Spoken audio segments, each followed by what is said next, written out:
Before Egghead, I was so certain that it was going to be Blackbeard and then Imu.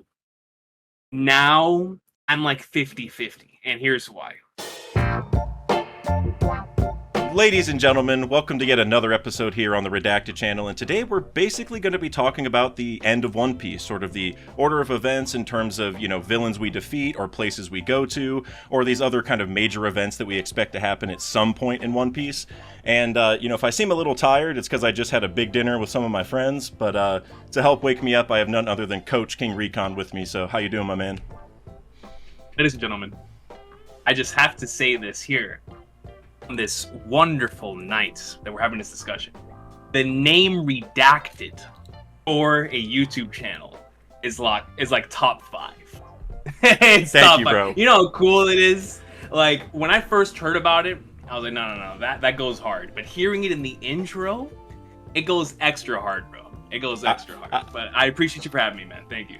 Oh man, no, thank you for that. I really like it because not only does it have Dak in it, obviously, which is the whole point, but it's also kind of the content that I don't want to put on the main channel, or I still want to talk about, but not put on the main channel for algorithm purposes. And so, because there's a lot of stuff to talk about, and so calling it Redacted is sort of like a meta joke a little bit, because it's like redacted from the main channel and put somewhere else. Yeah. You know what I mean? So it's like more secretive, right? So. So yeah, man. So thank you for doing this for real. So the first thing we're going to start with today is actually the recent SBS, which I know I said we're going to talk about the end of One Piece, but and we will get to that. But King Recon actually hasn't really had a lot of time to go through the SBS, so this is kind of like a reaction for him. And also, with the weight of information we're getting from the SBS right now, I think it tells us a lot about where the story's headed and kind of where Oda's head's at in terms of at least in my mind, the reason he's revealing a lot of this key information in SBS is because the story is kind of coming to an end and he might not have time to talk about it. Like Zoro's family lineage, that's obviously something he would normally want to talk about, but he revealed that a few SBSs ago, and this one might even be crazier than that one. So we're going to start there, but then we will get into the order of events in terms of are we going to have the final war before Laugh Tale? Are we going to be Imu before Blackbeard? We're going to get into all that, but first, I want to get into the SBSs, and so the first one I want to talk about is Hanafuda, the warlord that Ace defeated that we learned about in chapter 1100.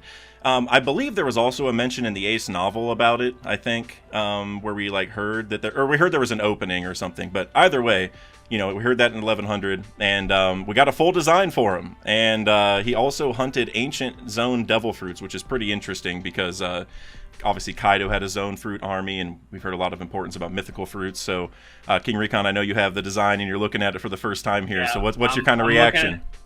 So I really like the scythe. I think the scythe is really cool. I'm going to assume this is a spiked cannonball on the right that this character also uses in combat, and I just think that's one of the coolest things ever. And metal hands, come on, dude, this goes hard. This goes extra hard. Yep. Yeah.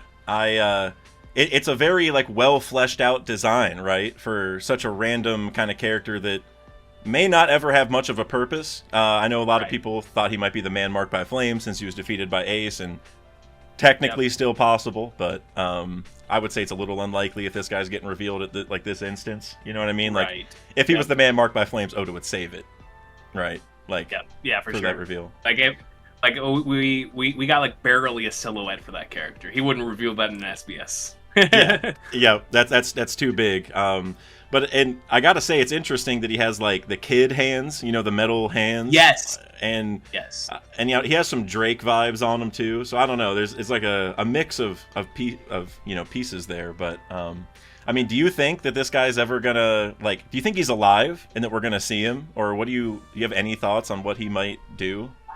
I think if we do see him, it'll be kind of like how the last few chapters have gone, where we'll see characters in passing as cameos, and I think this might be a cameo character as we get closer to the end of the story, where if Oda feels like showing off a certain character that maybe the role's already been finished, but still wants to give that fan servicey-esque moment to the fans, this would probably be one of those hey, remember that SBS and that guy that Ace defeated?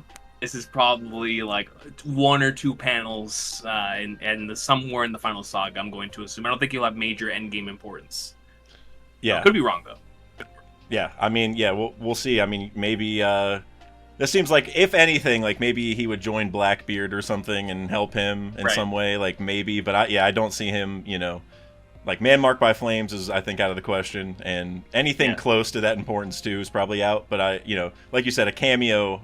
I would be shocked if we didn't see something at some point. Right. But oh, for sure. It could even be like a if Oda doesn't want to do it in the manga, if he does another like big Stampede-esque movie with a lot of like fan service, just have a movie with, or if he wants to do an Ace movie down the line that shows like how he defeated this character, then I could definitely see that happening, right? Oh yeah. Similar to what we've gotten with like the recent Zoro novel. Like if he decides to go in on adapting the Ace novels and also showing this part of Ace's story, then I think that's the only time we will really see that fleshed out. Maybe that's the reason why he drew the character, is for something like that. So. Yeah, the way I see it is like Oda definitely had this guy kind of like planned, like with how detailed the sketch is. He probably has had this design like in his head for a while now, and he just hasn't been sure when to use him. Like am I gonna reveal him here? Am I gonna even use him? And so I think he's like, I'll just answer this because it's a cool thing, because he's not going to be that important. But yeah, at the same time, I'm sure we'll see him at some point. And so now the next one I want to get to, and I know there's some other SBS questions, but I'm gonna, I guess, lightly skip a few of them. But real quick, we did get the rank of Fujitori's sword, which is a supreme grade. So that's a cool confirmation. I did see a little bit of a conversation around that. About what? That's good to hear. About Fujitora and the supreme grade. Or like what? Like what'd you hear? Like something about like Wano, because it's made by a Wano swordsmith. So like, do you think he's from Wano? Is that like where you're headed? I think that's a really cool idea if that's the case. Now, if he is from Wano, I wonder why we didn't get that, or maybe it's going to have some sort of importance later on. So I guess we'll find out. Yeah, for sure. I mean, yeah, Wano's going to matter for a while. Like it's already in the cover story. Blackbeard might be headed there. Who knows? Yep. All right. So the next question, I know you said you wanted to talk about this one, King Recon, is about Shiki. So basically, got a question talking about basically guys asking like, hey, we got this movie with Shiki, and we also saw him at God Valley, like what's he gonna do? And Oda basically says like, well, I was kind of forced to use him and also use his powers because like the way he had the devil fruit in the movie, and he was also like tied to Impel Down and all that. So it's like, I gotta basically like he does have those powers is basically the confirmation, like even in current story. So so what are your thoughts on that, King Recon, or just this part of the SBS as a whole? So, like I always say in regards to movie villains or movie tie-ins, like for example, we saw the Uta stuff just a few chapters ago, confirming that character is within the manga as well. Don't know if we'll have any type of manga importance down the line for a character like Uta, but I feel like Shiki is the one outlier out of all of them, because Shiki was within chapter 0, which is obviously showing stuff that happened within the story itself. We heard Shiki's name within Impel Down, like the manga Impel Down, as the one other character that escaped besides Luffy, as well as a very prominent figure within the Rocks Pirates. So even if it's limited to when we get the full God Valley flashback, and we get a lot of, maybe not a lot, but some Shiki content there, or we see Shiki once again here towards the end of the story, I don't think we've seen the last of Shiki. I'll put it to you like that.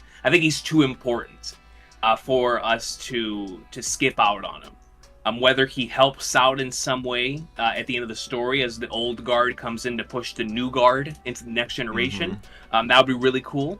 But I definitely do think we'll get a strong showing from him within the God Valley flashback when the time comes. But man, how awesome would it be to have Shiki helping us alongside all the other members of the old guard as we take down Blackbeard and Imu.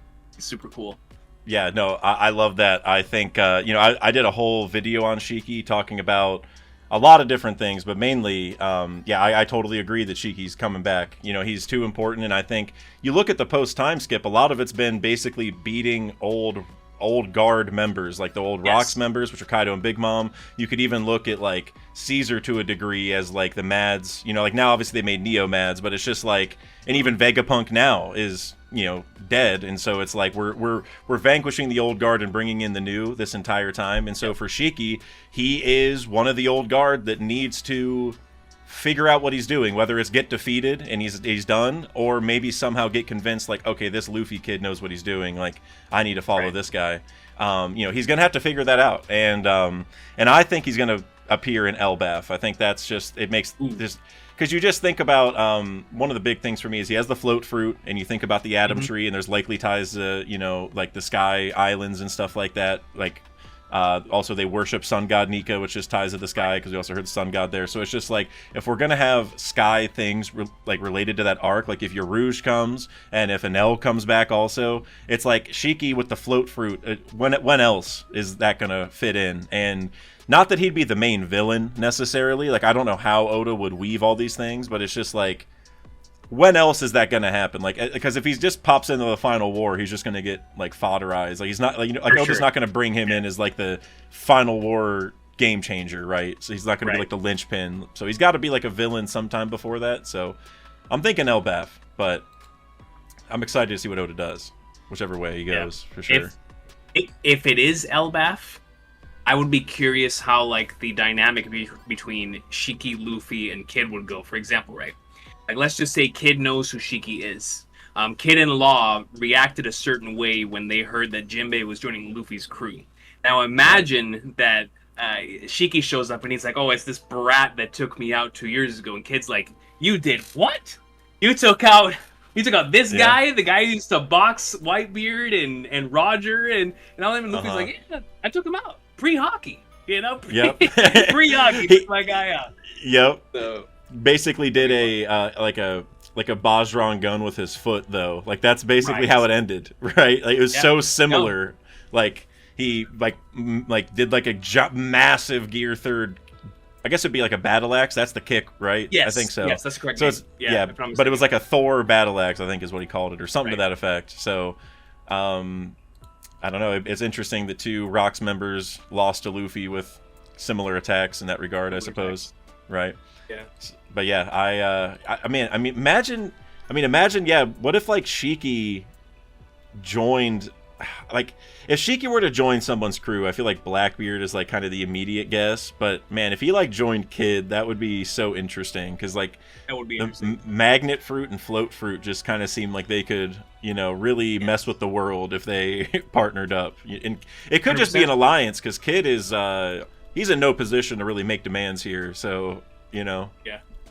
And I feel like even though I feel like Kid is out of the running now, for the One Piece, maybe he gets back into the running, but every single person who is in the running, quote unquote, has like that major player by their side, right? Like, you look at Buggy, who obviously has Mihawk and Crocodile. You have Luffy, which has the entire alliance, now has a warlord and another member of the Worst Generation under him, and later on the line gonna have Kaido's daughter as well.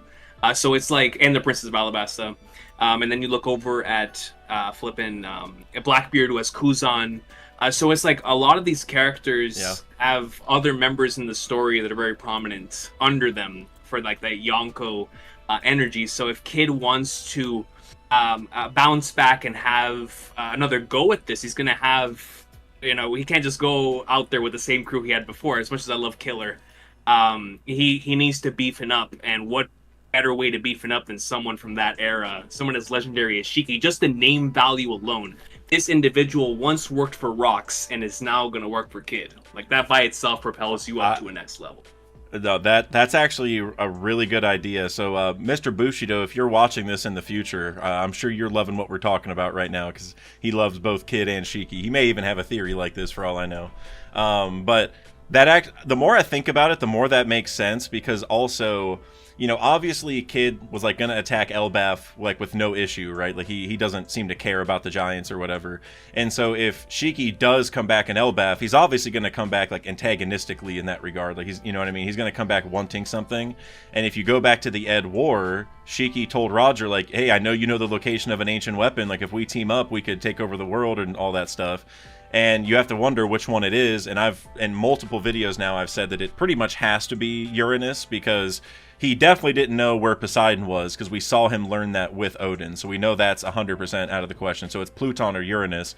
And for Pluton, how would he know it? Because he didn't know how to read poneglyphs yet. Like, even though he could use the voice of all things, he couldn't tell exactly what it was saying. Like, we saw that with the Poseidon one. So we know that for Pluton, that wouldn't have happened. And so then the only other way is that someone would have told him, or he would have, like, went to Wano and Sukiyaki or someone would have told him, which he never went into Wano. He pulled up and let Odin walk on it, but he never went in himself, like Roger. So he wouldn't have, and that was way after the Ed War anyway. So he pretty much had to have known about Uranus just by process of elimination. And I think for a lot of reasons, Uranus is going to be a focal point in Elbaf, because I already talked about the sky stuff and like the atom tree, if that's really, like it's tied to the sky islands at the top, like the god of the sky has to be involved if we're going to bring Enel back and Uruj back, which I think Uruj is like a guarantee, because when else is, like, he's got to be a player soon. So given all the sky stuff, it would make sense that Uranus is tied to that. It might just be the egg on his ship, right? Or something like that. And so then for Shiki to maybe come back, to Elbaf and want that weapon, because like the royalty probably know about it, because all the royalty know about their ancient weapons. So he might come back and talk to Kid like, hey man, there's something we could both get out of this. Like, you want revenge on these guys, and all I want is this ancient weapon. What if we just work together? And then once we're done, we can just go our own separate ways. And then that gets Kid back up to where he needs to be. That makes Shiki interesting. Now, I'm sure Shiki would lose the weapon or something at some point. But regardless, that plot line makes a lot of sense, I think. It does. No, it does. 100%. Man, I can't wait to see Shiki come back. I'm anytime, me Oda. Me too, bro. Me too. Listen, that was one of my biggest pops from that chapter when I was like, Golden Line Shiki, let's flip it go! Yep. Been waiting for him, man. It's good to see him in the canon, All right, so next SBS question I want to get to real quick is the one about the missing Empress of Amazon Lily. So this is also the source of the memes lately, where Oda said it's a matter of reading comprehension, so now everyone's just dogging on each other, which I think is hilarious. That's just everyone's just using it left and right now. But basically, we learned that the missing Empress in between Shaki and Boa Hancock is Tori Toma, right? I think that's, and she died of love sickness. And so a lot of people have been talking about this because there were like a million theories, I felt like, that this was going to be Luffy's mom, because of the love sickness thing. But and people are still saying that, but I think this pretty much rules it out, because Oda wouldn't drop it in this type of way. He would not drop it in SBS. Not Never. at all. Yeah, I'm glad you agree. Yeah, I mean, any thoughts on this in general? I think this is crazy that he kind of released this now. Yeah, I think this is super cool. Once again, going back to what you were saying earlier, this is Oda's opportunity. Like the SBSs from Egghead, beginning of Egghead on, are all going to be really interesting because, like you said, it's going to be Oda's opportunity to answer certain questions that he's not going to be able to answer within the story itself. So, like, this is for the hardcore fans. Like, I'm sure the regular fans are not going to think about this character in between Shaki and Hancock, right? But for people like us who are really interested in that type of stuff, it's super cool to now have this character here. And I'm sure, like I talked about for the other character, for Hanafuda, this character is also going to have the opportunity in some way, shape, or form to show up at some point, whether it be in the anime, the manga, through a flashback sequence. Now that the character's already drawn, Oda can now draw back to this and have that as reference material. But as far as this being Luffy's mom, just like with all of the other candidates over the years, I think it's been ruled out. When Luffy's mother comes into the story, I feel like that's going to be one of those. The moment that we see her, either through personality or looks, we're gonna be like, we got it. Like, that's it. That's Luffy's mom. I agree. So that's it. More than likely will be during the Dragon backstory, which is going to be obviously something we're all looking forward to. But I'm assuming that's whenever the Revolutionary Army is like firing on all cylinders in regards to their plot lines, their storylines, which is when like they go up against the Holy Knights, which I'm sure is about to happen soon. Yes. But I don't think Luffy's mother is going to be revealed until then. Yeah. No, I'm with you. I think like the way that I kind of think about it is like, I talked about this in my last video with Kev a lot too. The Raizo is safe moment, how like it was like a perfect build up and then just a massive delivery at once, like it was so unexpected and you didn't know. That's how I feel like the Luffy's mom thing is going to be, where like we're going to be like maybe in the Dragon flashback, or maybe even in a Luffy or like Garp flashback or something like that, and we're just going to have this crazy moment where it drops on us like that's Luffy's mom, and we're just gonna be like, what? Like, no, like that just happened. That there's no way. Like that, I think, because that's the moment I always go to, because that was Oda's like one of the most perfect things when he did the Raizo is safe moment. Just the way he built it up, you didn't expect it to be true, like everything, and like you didn't see it coming. I think that's what's going to happen with Luffy's mom, is we're just going to be in a crazy other thing going on. We're going to be worried about other stuff, and then just Luffy's mom's just going to pop up, and we're going to be like, no, she did this, or she was involved in no way, So it's not going to be this in an SBS. Imagine what he cooked with Guinea, like times 10 for Luffy's mom, because man, he created a really, really, really cool character with Guinea, and I'm sure. Same thing with like Bellamere and all these awesome, incredible flashback moms that we've had throughout the course of the story. But I feel like Luffy's mom, it's Luffy's mom, man. Like the fact that we haven't seen her up until this point means that like Oda's had this cooking for a long time, and I'm sure he's more excited than all of us to finally reveal her to us. Yeah, no, he has, like, I love that you brought up like just like, if Guinea did this, then Luffy's mom's gonna have to be even crazier. I don't know if anybody heard that firework that just went off in the outside. It's July 5th right now, so I just heard it. Yeah. It's crazy. They're super loud. My dogs are not enjoying this. I like that you said that, because I've been saying that about Kuma and Dragon as well. No disrespect to Kuma, obviously top tier flashback, easy top 5, no question, right? But obviously we have a lot of questions about Dragon's inaction and why Dragon wasn't helping Kuma or helping Guinea. You know what I'm saying? Like even I remember even like when he's like Kuma came back after leaving, and he like met Dragon for a little bit, and Dragon's just like, oh yeah, these guys got captured, like Eva and Inazuma, and it's like, Dragon, bro, like what are you doing? I think that when we get the Dragon flashback, we're gonna have all of that forgiven. Like we're gonna be like, okay, now we get it. And that shows so much weight, because we felt so strongly for Kuma, and I'm sure Dragon did too. But for Dragon to not act, it's like, okay, what did he go through, right? And I think that's going to tie to Luffy's mom. It's going to be a scarier, bigger version of what happened to Kuma, and so Oda's going to cook. It's not going to be in an SBS, No SBS for Dragon. No. I still think by the time the series ends. We're looking at like a lot besides Kuma. We're looking at like a lot of the major villains probably having the more tragic. Like I expect Imu and Blackbeard to probably have the most tragic backstories. Along with Joyboy, I think Joyboy's story will be probably the most tragic, just based on everything we've seen up until this point. But right up there with them, Akainu, Kuma, and Dragon, they have to have an extremely tragic. I mean, bro, you look at Dragon in particular, to want to take on the world. There has to be a really strong reason behind that. Like a really, really strong reason, so... Yeah, I mean, you think about everything else everyone else has gone through in the One Piece world, and nobody did quite what Dragon did. It's like Dragon had to see something, experience something, like it's gonna hurt whenever we see it, man. Like, that's why I have the most Dragon stocks of anybody right now. I've been buying them up every time there's a dip. I buy the dip every time, diamond hand. It's getting harder every week, but we're diamond handing, man. I have no choice, but yeah, I can't wait for Dragon, man. And so this might be a little bit off topic, so we will get to the stuff I said earlier, like the end of One Piece. But I just got to ask you. You brought up the Joyboy, like he's gonna have a sad backstory also. A lot of people have been talking about, like a crew betrayal type situation where that's why everyone's apologizing to Joyboy or whatever, right? So I'm just curious if you have any thoughts about just either that Joyboy kind of idea of him being betrayed, or just kind of what we saw recently in the manga, because it seems like we're starting to dive into the Joyboy flashback, at least on a small level. So just before I talk about that, I just have to say, when we saw the silhouette of Joyboy taking on what I believe was like all of the 20 kings plus the elders back in the day, I was losing my mind, because that to me felt more endgame than even what Vegapunk was saying.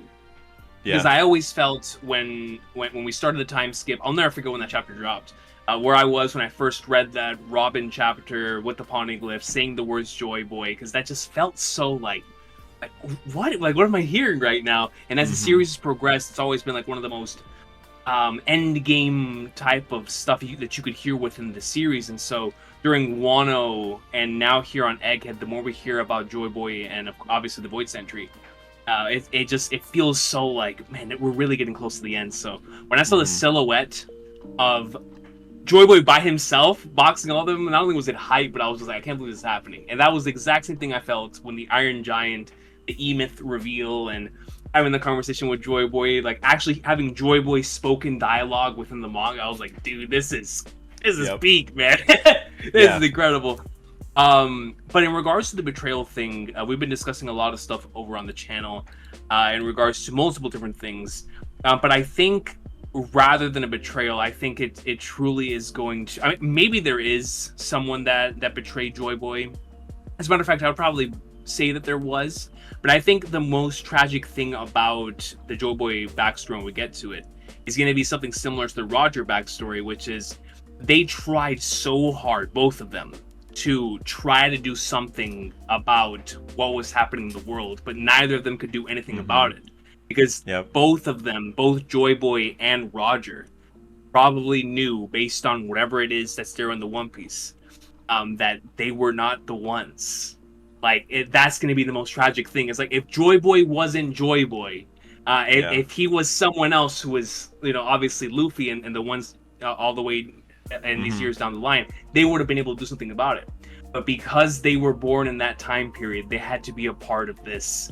And die for what was going to happen in the future. I think that there's going to be a lot of tragic elements here, especially with the idea of all of them potentially drowning, similar to the Brook backstory. Maybe one by one, they all go down. Bing Sake. This is not my idea. This is people in the my wonderful commenters on stream. Where They're very smart. What would happen? What would happen if they were really cooking? Like, what would happen if Joyboy and his crewmates were all, they all hit the ground or hit the water at once, and the ones who survived now deal with that survivor's guilt, like Zunisha and Joyboy, and they're like, man, like we let you down, we let you die, Joyboy. Like, imagine, the way I think about it is, imagine if Chopper and Frankie were like the sole survivors, and the rest of Straw Hats died back on like Sabaody or something, right? Like, they would feel so bad even to this day. Like, even if it wasn't their fault. Luffy die. Even if it wasn't their fault. Like, I let Luffy die. I let Zoro die. I let Nami die. Like, that's what it feels like. And so, just imagine Joyboy having his entire crew. Only certain members survived. He ensured their survival, because we know now Zunisha's legs were there was a little thing that Luffy did, or that Joyboy did in order to extend his legs, and that's why he's able to be that high up. And same thing with the Iron Giant, with E-Myth.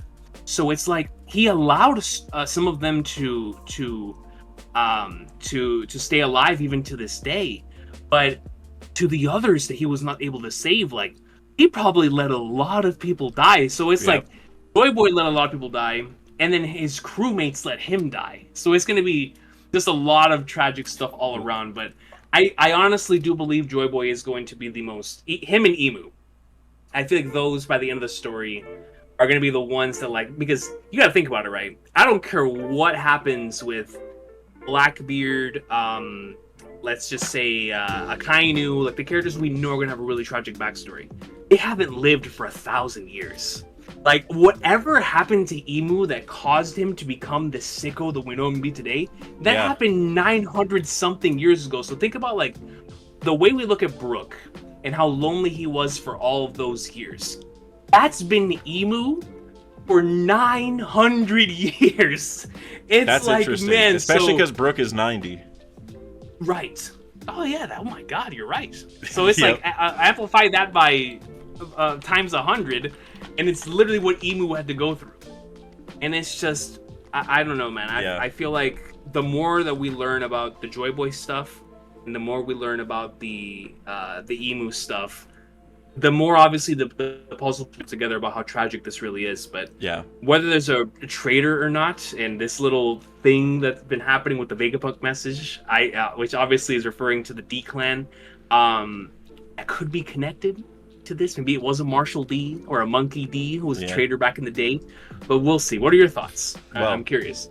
Oh man, well I got a lot of thoughts. So I guess just to the viewers, we are getting derailed a little bit, but we're definitely riding with this, and we'll get back to the top. Just go to the timestamps below if you want to go see anything specific. We'll do that because I want to talk about this so bad. So I'm glad you brought it up.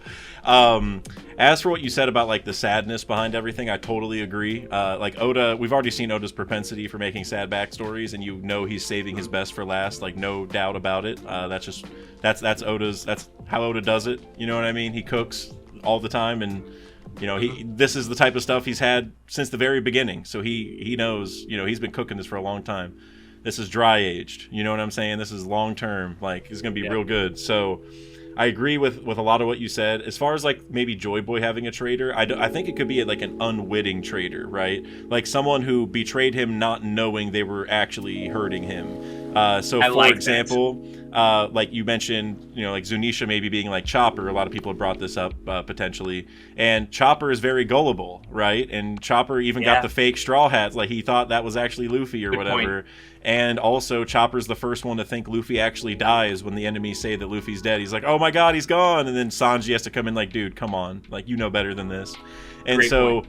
so imagine like someone comes and tells Zunisha, if Zunisha is that gullible, like, hey, Joyboy died, but before he died, he told you to go do this thing. And then Zunisha goes and destroys like a whole town. And then it's like, oh, that was actually like your team's base. Now we can win, right, or something like that. So, or for the robot, like I had a big theory about kind of like the Void Century and all this weapon stuff, and I pretty much said like if the robot is the Frankie of Joyboy's crew, then we have a big parallel, I think, to the Enies Lobby situation, because Enies Lobby has a hole just like Leloucia has a hole. And remember at Enies Lobby, Frankie was a big focus, so that's obviously where we got him on the crew. Water 7 / Enies Lobby, I guess.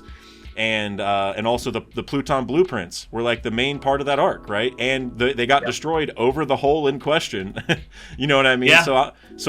So I'm always like, so did the robot have something to do with the hole at Enies Lobby? Because maybe he made like a Pluton type weapon or an anti-Pluton tying back to that whole situation at Water 7, because Frankie and him would parallel, and also Vegapunk and Frankie parallel, and obviously Vegapunk played into that weapon. Seems like you got an idea. Go for it. Dude, I have an idea because my chat gave me a brilliant idea. So you know how Emeth within the chapter was like, or Joyboy was like, yo, Emeth, it's the appointed time.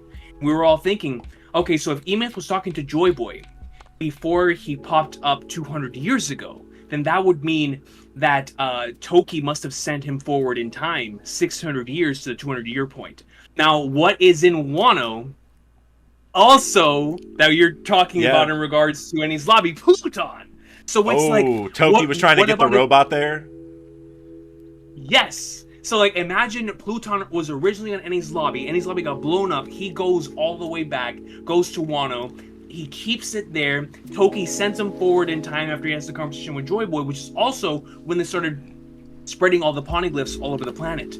So it's like, oh, that makes total sense. Oh, dude, that actually, I haven't been big on the Toki idea because just future travel, time travel is always risky, and the more that Oda does it, it's sketchy. But the way you just put it, where you're tying the Pluton elements together, that makes it beautiful for me, because she's also trying to get back to Wano, like that was her whole goal, and we never really had an answer of why. Like you could presume, oh, that's where she's from. She wanted to go home, whatever. I'm like, okay, yeah, but Oda's not going to introduce that kind of mystery with if that's just the answer. There's got to be like she was born in the Void Century and told to go forward. Like that, there had to be a very huge reason why somebody planned that, like her parents or whoever did it. And so for it to be Pluton, like she wanted to make sure like the Pluton caretaker, creator, whatever it is, because maybe he just made Pluton, because we know that like you think back like to Frankie obviously being a shipwright, and Pluton was said to be a ship, which obviously I have the mole theory, and that could still tie in here in a lot of ways, honestly. But regardless, like if he built it or mechanized this mole, or the idea that I've been running with recently is maybe Pluton is just the ancient power source that was given a zone fruit, so that way it's a living thing, but also that dangerous power or whatever.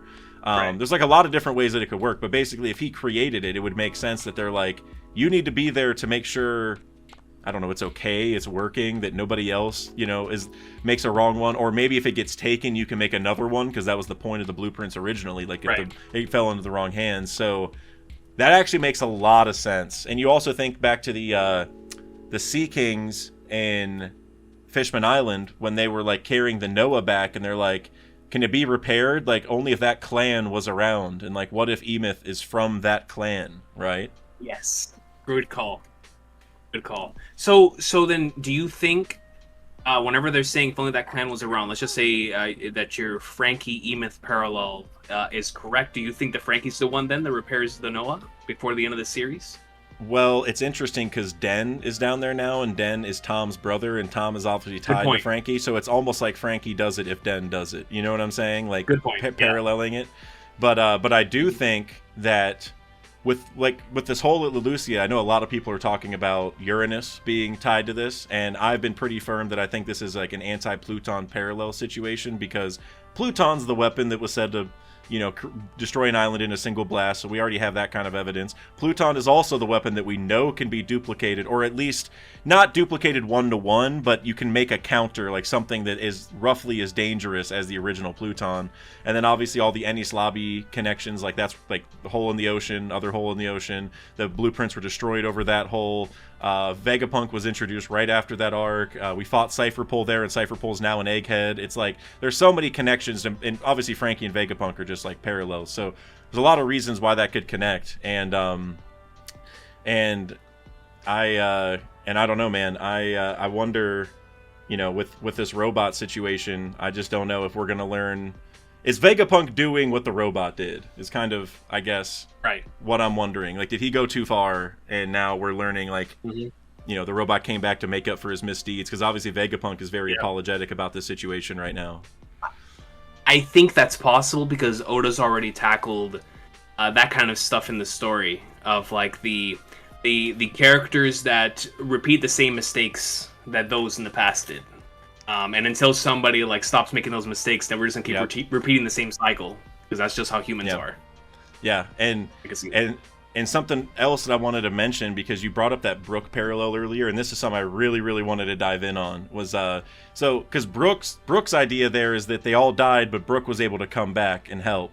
Where maybe the Joyboy situation is the reverse, where Joyboy was the only one to die and everyone else came back later, right? Like Zunisha just survived the whole time, the robot came back. So it could be a complete flipping, and I love that so much, because Brook obviously died and came back thanks to his devil fruit. Joyboy technically died and came back thanks to a devil fruit, obviously a much different roundabout way, but regardless, and Luffy even had to die first to activate the awakening, apparently. So there's so many strong connections there. And literally in my last video, I talked about how, for the Will of D, I think that that's basically the same thing, because we know will, you inherit it, like to the next life, like it whenever you die, as long as you aren't dead, or as long as you're not forgotten, you're not dead. You know what I mean? You don't die till you're forgotten. And so whenever I think about the Will of D, I always think about Brook's crew already, and I brought that up in the video where I'm like Brook carried a whole group's will to go see this whale again, right? And he even circumvented death to do it and all this. So if you think about Joyboy, it's pretty much the same thing, where like they're like the Will of D, I guess you could say, is carrying forth someone's will from the past to accomplish later, like on behalf of these other people, like a specific goal, right? Because we talk about will a lot, and I think sometimes it's like there's a lot of different ways you can view it, but like for Brook, that will, quote unquote, is directly to go do one specific thing, which is to go see Laboon. And I think the Will of D is the very same thing. There's a specific point to it that somebody wanted to achieve, and this whole group is going to work together in the future to do it. And I just love that connection to Brook's crew from the angle you said it, because it makes that whole argument even stronger. But building off of that, if the Will of D does tie to this whole thing, then we go back to that traitor situation that we talked about. Because if Joyboy's crew does tie to Brook's crew and the Will of D and all this, then I guess I'm just wondering, for the Will of D, like, is there a traitor within the Ds that, because that seems to be what Vegapunk was going to say. We don't actually know that, but that seems to be the popular thought. So if we assume there is a traitor in the Ds, who do you think that's going to be? I'm going with either Marshall D or Monkey D. And the reason why I say that is because Monkey D, I feel like has to have some sort of importance from back then in regards to the connection to either Imu or Joyboy. I feel like there has to be a reason why when Imu took out the bounty posters, he took out the one with the Marshall D and the Monkey D. Maybe expecting both of them to, knowing what Imu does about these two characters and who maybe they represent from. Maybe Imu looks at Luffy and is like, man, he reminds me of Joyboy, and maybe Blackbeard reminds me of myself, whatever the case may be. Or it really just goes down to Lily, Vivi, Luffy with the Monkey D name, Nefeltari D for Vivi, and then Marshall D for Blackbeard, and he's like, man, he's cooking something here. I feel like there's a reason why we saw those two bounty posters, whether it has to do with Imu and the memories, because we know that Imu values these memories based on the fact that he has a poster picture still of Lily within his room, as well as Joyboy's straw hat down in the catacombs. But I feel like the bounty poster thing's a little different because those aren't preserved. The other one is kept under ice. The other one looks like it hasn't been touched in like 800 years. But the pictures were all cut up, so those very well could be to the traitors, or to the traitor. And like I said whenever that chapter came out, I really would like it to be the Monkey D, because the entire story has been telling us that like Luffy is a quote unquote like bad guy in the eyes of the world. Even now, like he's the one taking Vegapunk hostage, quote unquote, right? So I think it would be really cool if we were going to the backstory and see the Monkey D family who really were bad individuals, and or was an individual who was out for himself. Maybe that'll be the really cool parallel in the Void Century flashback, that Marshall D. Blank was actually more like Luffy, and Monkey D. Blank was an opportunist like Blackbeard, right? Like I just think stuff like that is really cool. So I'd be down for that. Well, let me say I love the Monkey D idea, because I think Blackbeard is kind of an obvious choice. I think that's like what everyone immediately goes to, because Blackbeard's already been a traitor in multiple situations. You think about the Whitebeard crew, you think about even the world government, right? Because he became a warlord and used that to break an impel down and break out the prisoners and get some on his crew, etc., right? So Blackbeard makes a lot of sense. So it's not like, we can really rule that out, but it's almost too obvious, and it's like not fun is the way that I think about it, because he's going to do these bad things whether he's the traitor or not. But if we say someone else is the traitor, then it's like, oh, how's that going to work, right? So I love the way that you brought up the Monkey D idea, because my idea is actually law, and I'll explain that in a second. But I love the Monkey D idea because even using my reasoning for law, Luffy always like gets in the way of plans, right? Like when Law makes a really complicated plan, he does the exact opposite thing. Like Luffy's like, screw that, I'm just going to go in and go do it. So imagine the Will of D is this intricate plan to go accomplish something. They have all the pieces set up, and Luffy's like, let's just go in. What are we doing? I don't get why we're waiting around, right? Like that because that makes him an unwitting traitor, like I mentioned earlier with with Joyboy's crew potentially. I think that's where we're headed, is that like that's why the Gorosei did not want anyone to hear that part specifically, because like they could have stopped the message earlier, but they were like, we don't want to risk the Mother Flame, right? We can't create more without it, so we're not going to stop it. But then as soon as they started bringing up the D, they stopped it. And now obviously there's other reasons within the manga, but just from like an Oda writing perspective, clearly he had it stopped for that brief period of time for a reason, and that's because that would be like the worst thing for the government to let get revealed, because they probably have a plan, or they're relying on a traitor to appear to help, and they're like, we cannot let them know that one of them's fake, right? Like we can, and that goes back to Alabasta with like the X's on the arms, for example, right? Like they had to like find a way to make sure they knew who was on what team, because somebody could appear. Great point.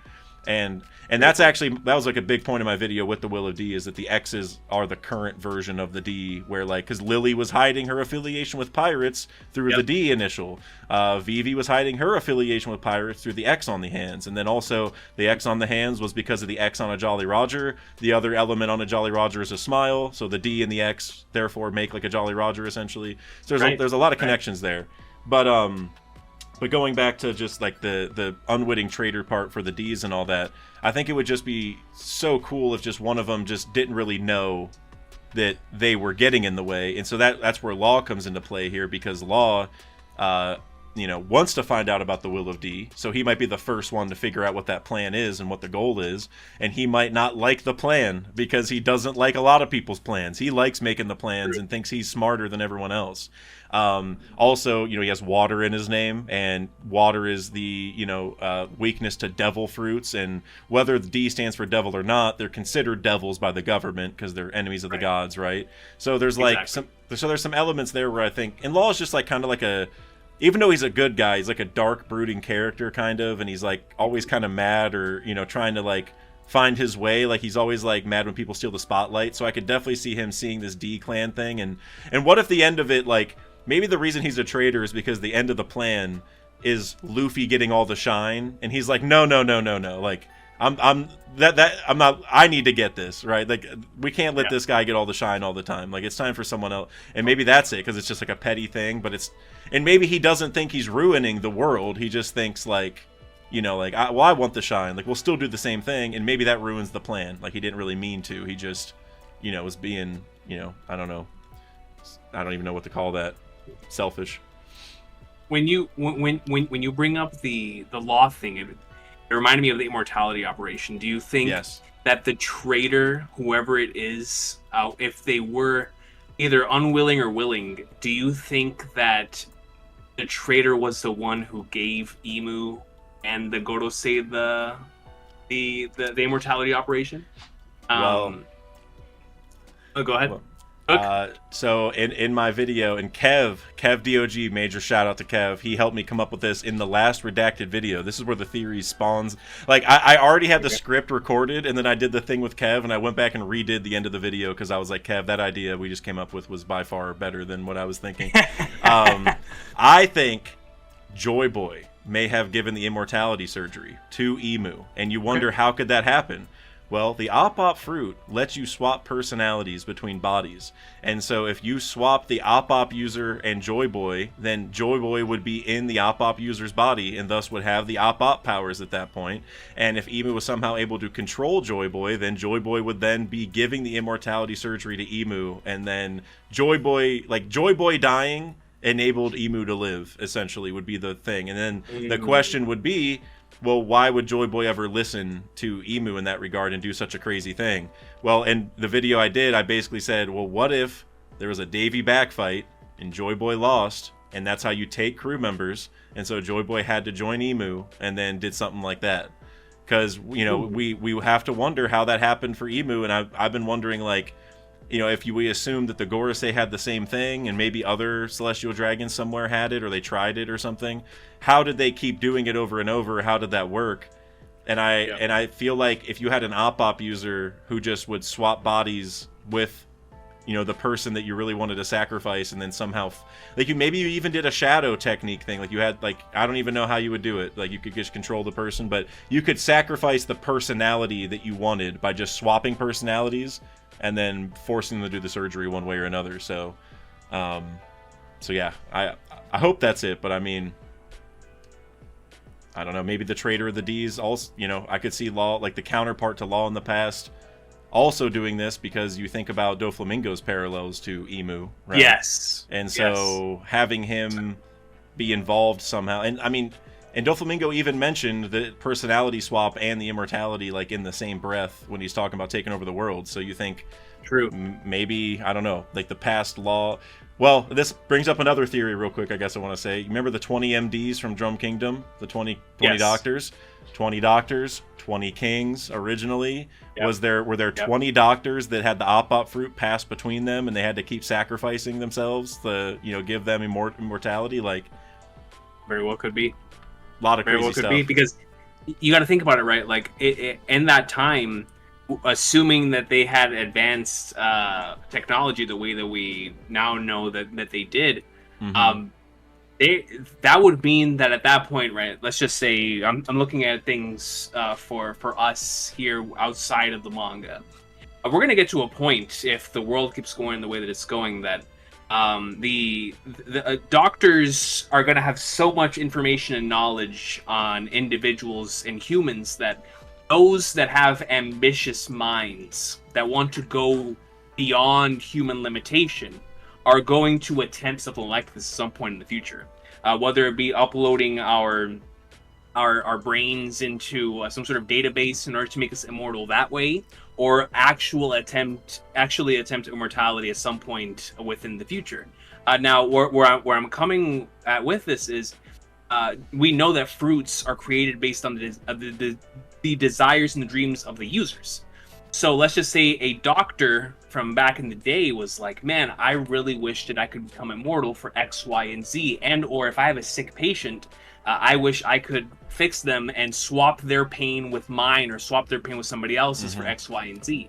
So I'm sure the collective will of those doctors must have created the op fruit, which then once they got the op fruit, maybe that's exactly what happened. And what you're talking about is they started giving individuals the immortality surgery based on, oh, now that we have this power, this thing that we can do, we don't need to rely on science and technology. We can use this, this thing that we just got. Yep.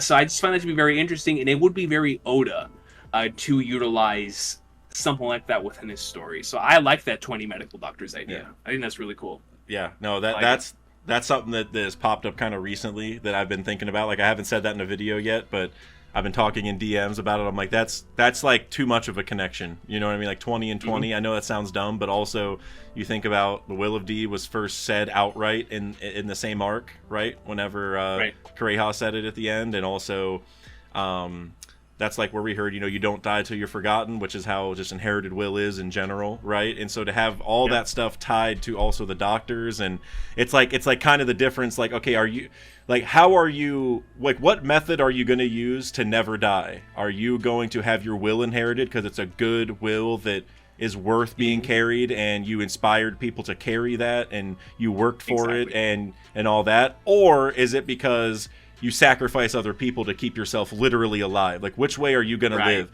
And it's ironic because Imu has been basically forgotten, so it's like the reverse, where the person who is actually alive forever is forgotten, and the people who are dead are still alive because they aren't forgotten, right? And so there's something there, man. Something. There's a clear parallel right there as well between Imu and Wapol, because just like you said, the Oda's been very, very clear with characters like Wapol, Doflamingo, NL, all these prideful characters who, yes, even though NL and Doflamingo were cool with individuals not knowing who they are, quote unquote, but they want to know, or they want others to know of their power. It's like when NL hears something he doesn't like and he brings down the hammer. It's like that is very, very Imu. But in regards to characters like Wapol, for example, who both exemplify that their power like outwardly and in order to make themselves feel much bigger, that is not what Imu has. Imu could care less if anyone on the planet knows that he exists. He just wants to have that control over the world, which that is what makes Imu, to me, one of the most interesting and fascinating characters in the entire story. Being the king of the world in a series filled with a bunch of kings that care so much about their position. We have one character who maybe cared so much about that position that decided to discard everything, their existence, maybe the fact that they would be forgotten forever. And just like you said in regards to Hero Look is going to live on in Chopper's mind because he's not going to forget him. Yet an individual who actually is immortal has been forgotten. And it's just, once again, going back to the Oda fairy tale thing, he always does really cool things with spinning stuff even within his story to make a brand new idea. And I can't wait to see what he does with Imu.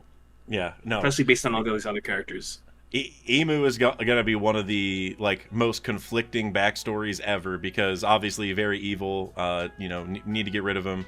But you think about Doflamingo, where we're conflicted in the sense of okay, still a terrible person, but dang, if I went through that, I'd probably be messed up. You know what I mean? I get it, right? And so so I can't wait to find out what that's what Imu is all about. And another parallel that I just thought of that kind of ties to this whole Drum Kingdom thing is Kureha is super old.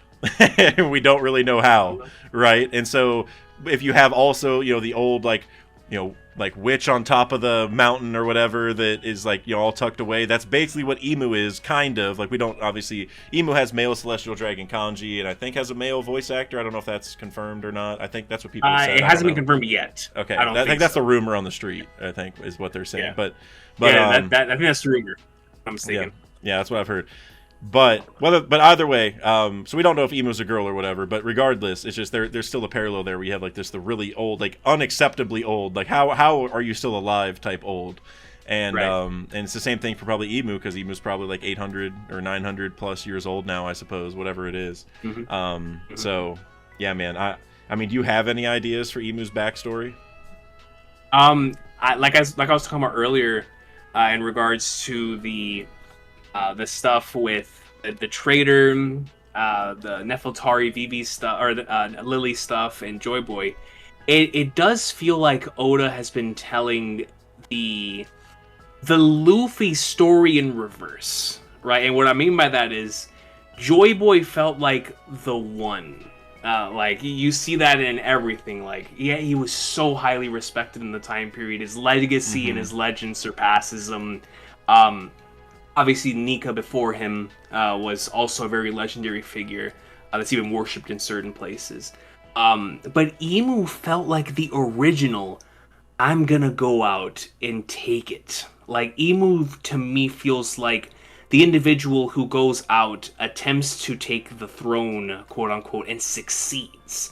My assumption of how the backstory is going to go is, Oda, rather than showing, he's going to show obviously parallels to Luffy with both of the characters, as we're already seeing within the couple panels that we've seen Joyboy, which is this one character who looks like he's in the position that Imu is in now, and then Luffy, who's going to come in with the 20 later on down the line of the Grand Fleet and all of his alliances coming after the one Imu. It looks like back in the day it was Imu and the 20 Kingdoms going up against the one Soul Joyboy and his crew, which speaks a lot of about them. So my assumption is that Imu's backstory is probably going to be similar to how Luffy's journey is, except if Luffy's journey would have gone wrong. So like, I think what he's building with Imu is someone who starts off on the journey, probably goes out and gets his Zoro, gets his Nami, gets his Sanji, whatever. Maybe he loses them all. And eventually, and I'm not saying he's a pirate, but I think he, rather than, keeping all his friends, let's just say at Sabaody, he lost all of his friends at some point. And then eventually found the individuals in the Gorosei, and maybe he took them under his wing and decided to go out and take, as a very ambitious individual, because if Imu is the king of the world right now, then that would mean, just like Oda said for somebody like a Rocks or a Blackbeard, those are the people who have like the highest of ambitions. So if Imu is a very ambitious individual, we're going to see maybe what ambition can do to someone. We already seeing how it is in a positive way with Luffy, but we also see how it is in a negative way with someone like Blackbeard. So we might see Imu start off like Luffy, where his ambitions are in a very, good intentions. I want to do this because this is something that I want to do. I want to accomplish my dreams. And maybe through all the tragedy he goes through, he decides at all costs, I'm going to accomplish this mission. I'm going to accomplish these dreams. And so I think that his story is obviously going to carry a lot from like Skypiea and all of that. I mean, literally from the story itself, but also thematically. But I do think he's going to be the embodiment of someone who accomplished his dream, but at what cost type of thing. I think that is going to be the core message of this story. I love what you said, especially towards the beginning about like maybe Imu went out, started the journey, but lost his crew, and then because here's my like logic or parallel behind that is Moria. Remember, Moria went out, and he's like, you're gonna lose all your crew one day. It's better to have these zombies because like they aren't gonna die. Like you can just get more zombies whenever. Well, think about Imu. Imu probably lost his crew and then was like, you know what? If I'm going to do this, they just need to be immortal. I'm not losing anyone else, right? Like, I'm just, at any cost. Like, if I have to sacrifice other people to do this, that's fine. I'm not feeling this pain again. And so that would be initially where we start feeling bad for Imu, right? That's where we start getting the idea. like, you know, that he isn't necessarily a bad guy at heart, but he just went through such a traumatic thing that he just sort of broke mentally. And then going to the Gorosei idea, it could be that maybe after he lost his crew, the Gorosei approached Imu and were like, hey, you know, we have a way around this that you could, you know, consider. And that parallels to a lot of other situations where like older people come in, you know, and sort of influence these younger people to kind of take power. You think about Orochi, right, with Semimaru and Higurashi. You think about Doflamingo with, you know, the people that surrounded him, Treble and all them, right? And so it's the same thing. I think Imu, like I didn't even think about losing his crew till you said it, but now it all fits perfectly where he probably lost his crew, was at a very bottom point, like super low point, kind of like Law was, where Law, you know, lost his family and everything, and then just, you know, kind of just got roped into this crime family to get revenge on the world, basically, right? And so what if Imu's the same thing, but instead, you know, Imu actually, you know, like went through with everything and you know, just ended up taking the throne, and by the most extreme measures possible. And for the Gorosei, you know, I think that could easily tie to like underworld type stuff, right? Because I don't know if you've heard this, but in the recent chapter, we saw a couple things that kind of hint that they don't have devil fruits. We saw Topman like rushing into the water, which is one thing, but that's to me, that's kind of whatever. I could definitely see Topman just doing some skywalk and getting out of there, and you know, pigs are flying.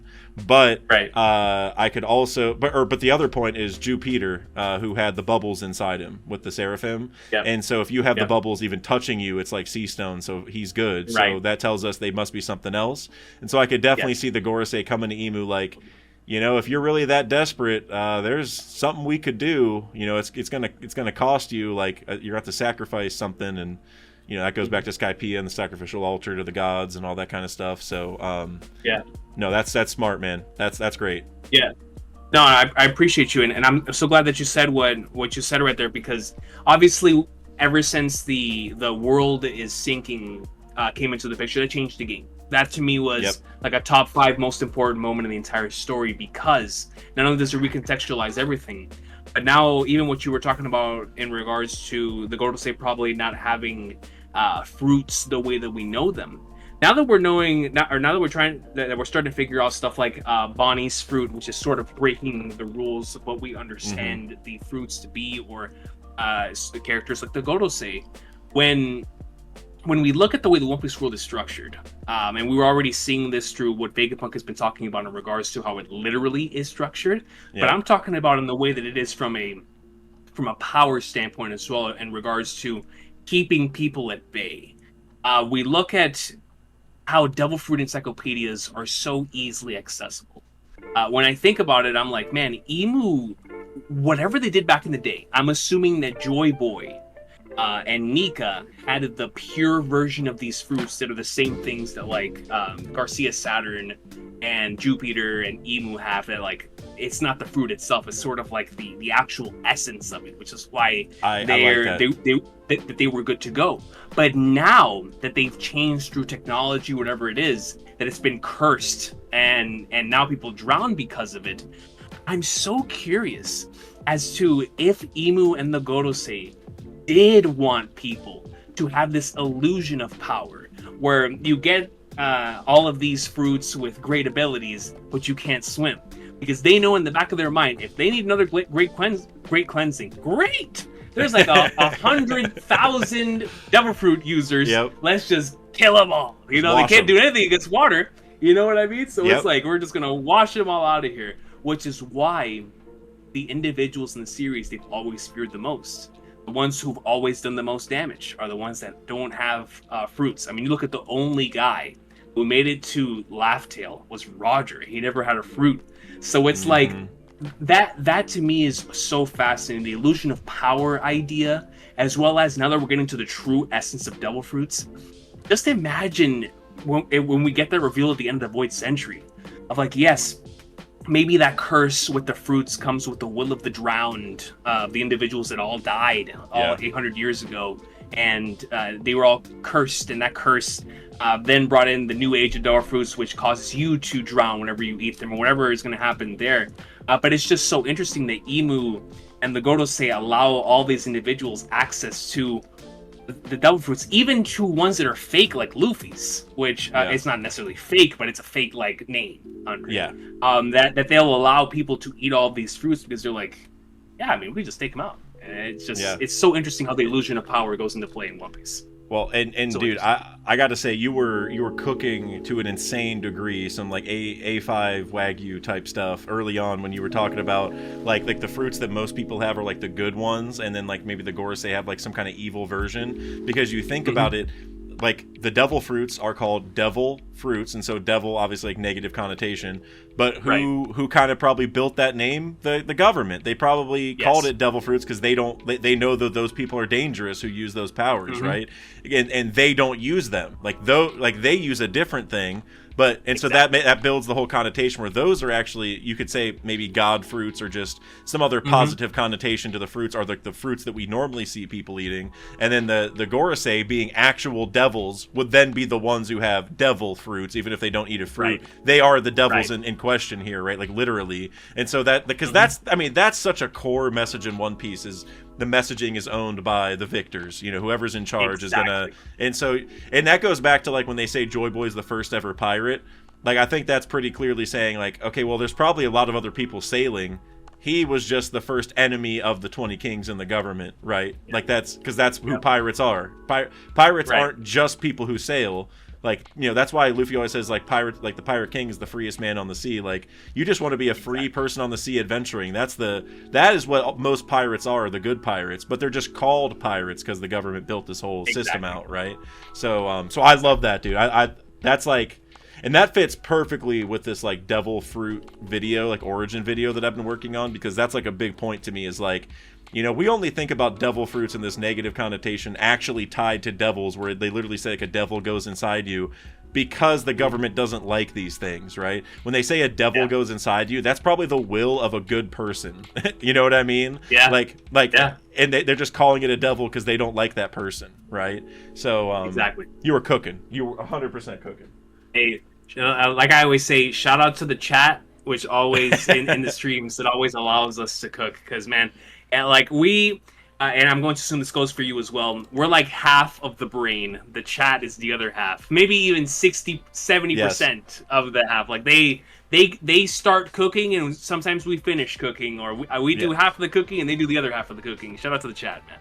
Oh yeah, always, dude. Oh man, the community for One Piece is obscene. Like whenever I tell my friends to get into One Piece, or they relate it to other anime, they're like, well, I've seen this and this. I'm like, listen, you know, that anime is great. That anime is great. I'm just telling you, the community for One Piece is just a different breed. You know, like not even that it's necessarily better or worse. It's just bigger and like more involved, and everyone's just like such a big, you know, like theory head, like tinfoil hat. You know, like you just won't see as much like dedication to like the theorizing, the deep intel of the series like anywhere else. You know what I mean? So major shout out to the chat or comment section or Discord, wherever we get to connect, you know what I mean? Major shout out. And so now I'm gonna actually kind of segue this into some of the questions that you know we kind of talked about earlier in regards to like the end of the story, because we're talking a lot about Imu right now, which is definitely an end of the story topic. But I want to kind of bend this back over into a question about, you know, do you think we're gonna fight Imu and then Blackbeard, or Blackbeard and then Imu, or is Blackbeard gonna take out Imu, then we take out Blackbeard? Is it gonna be a you know, just a three-way fight? Like, how do you see that whole situation boiling down, whatever the right thing is? Before this arc, before Egghead, I was so certain that it was gonna be Blackbeard and then Imu. Now I'm like 50-50, and here's why. Yep. In Egghead, Oda has equally built up Blackbeard and Imu as the final villains. You talk about before this arc starts, you see how Blackbeard is the one that's moving the most within the outside of the world, to the point to where Shanks is like, yo, I gotta go after him. Yeah, I'm like, tracking I have him. to go after him. I got the Apple AirTag on his ship. You know what I'm saying? Like, yo, I have the stuff. I've got the little data thing. It's pinging me at all times. I gotta go after him. He's dangerous. The little sonar radar. Yep. Legit. And so it's like he goes to Amazon Lily. Then he goes out and he fights Law. And then, in the middle of all of this, Kuzan is taking over Whole Cake Island. Then, Van Augur and Katarina Devon show up on Egghead to go take care of the situation at hand there, which we still don't know the repercussions of. And Van Augur himself is like, yo, we're not satisfied with this. We're going for the world. Like, specifically, he states the world. One of the coldest panels of all time, by the way. Easily, bar none. All time. In this same arc, where the 5 Gorosei show up and start going crazy on Egg. So it's like we see Blackbeard and all of his individuals showcasing what they're all about, getting us ready, getting the hype ready for them, and everything for Blackbeard's crew. Now we're seeing that the same thing for Imu's crew, and it's like we're starting to hype them up. We're getting setting the table ready for the Holy Knights and the Gorosei, of just how much we have to do to take down both sides. Yeah. Because we're seeing all of the potential on Blackbeard's crew, and obviously Luffy even stated himself at the end of the last chapter, like, yo, we can't fight these guys. Like, they regenerate too fast. We don't know how to take them out. I mean, we're still gonna box them and go ham. And Luffy's hand throbs when he hits Topman, right? It's like they're insane. So they obviously still have to level up, but they also have to level up the other side to go fight Blackbeard too.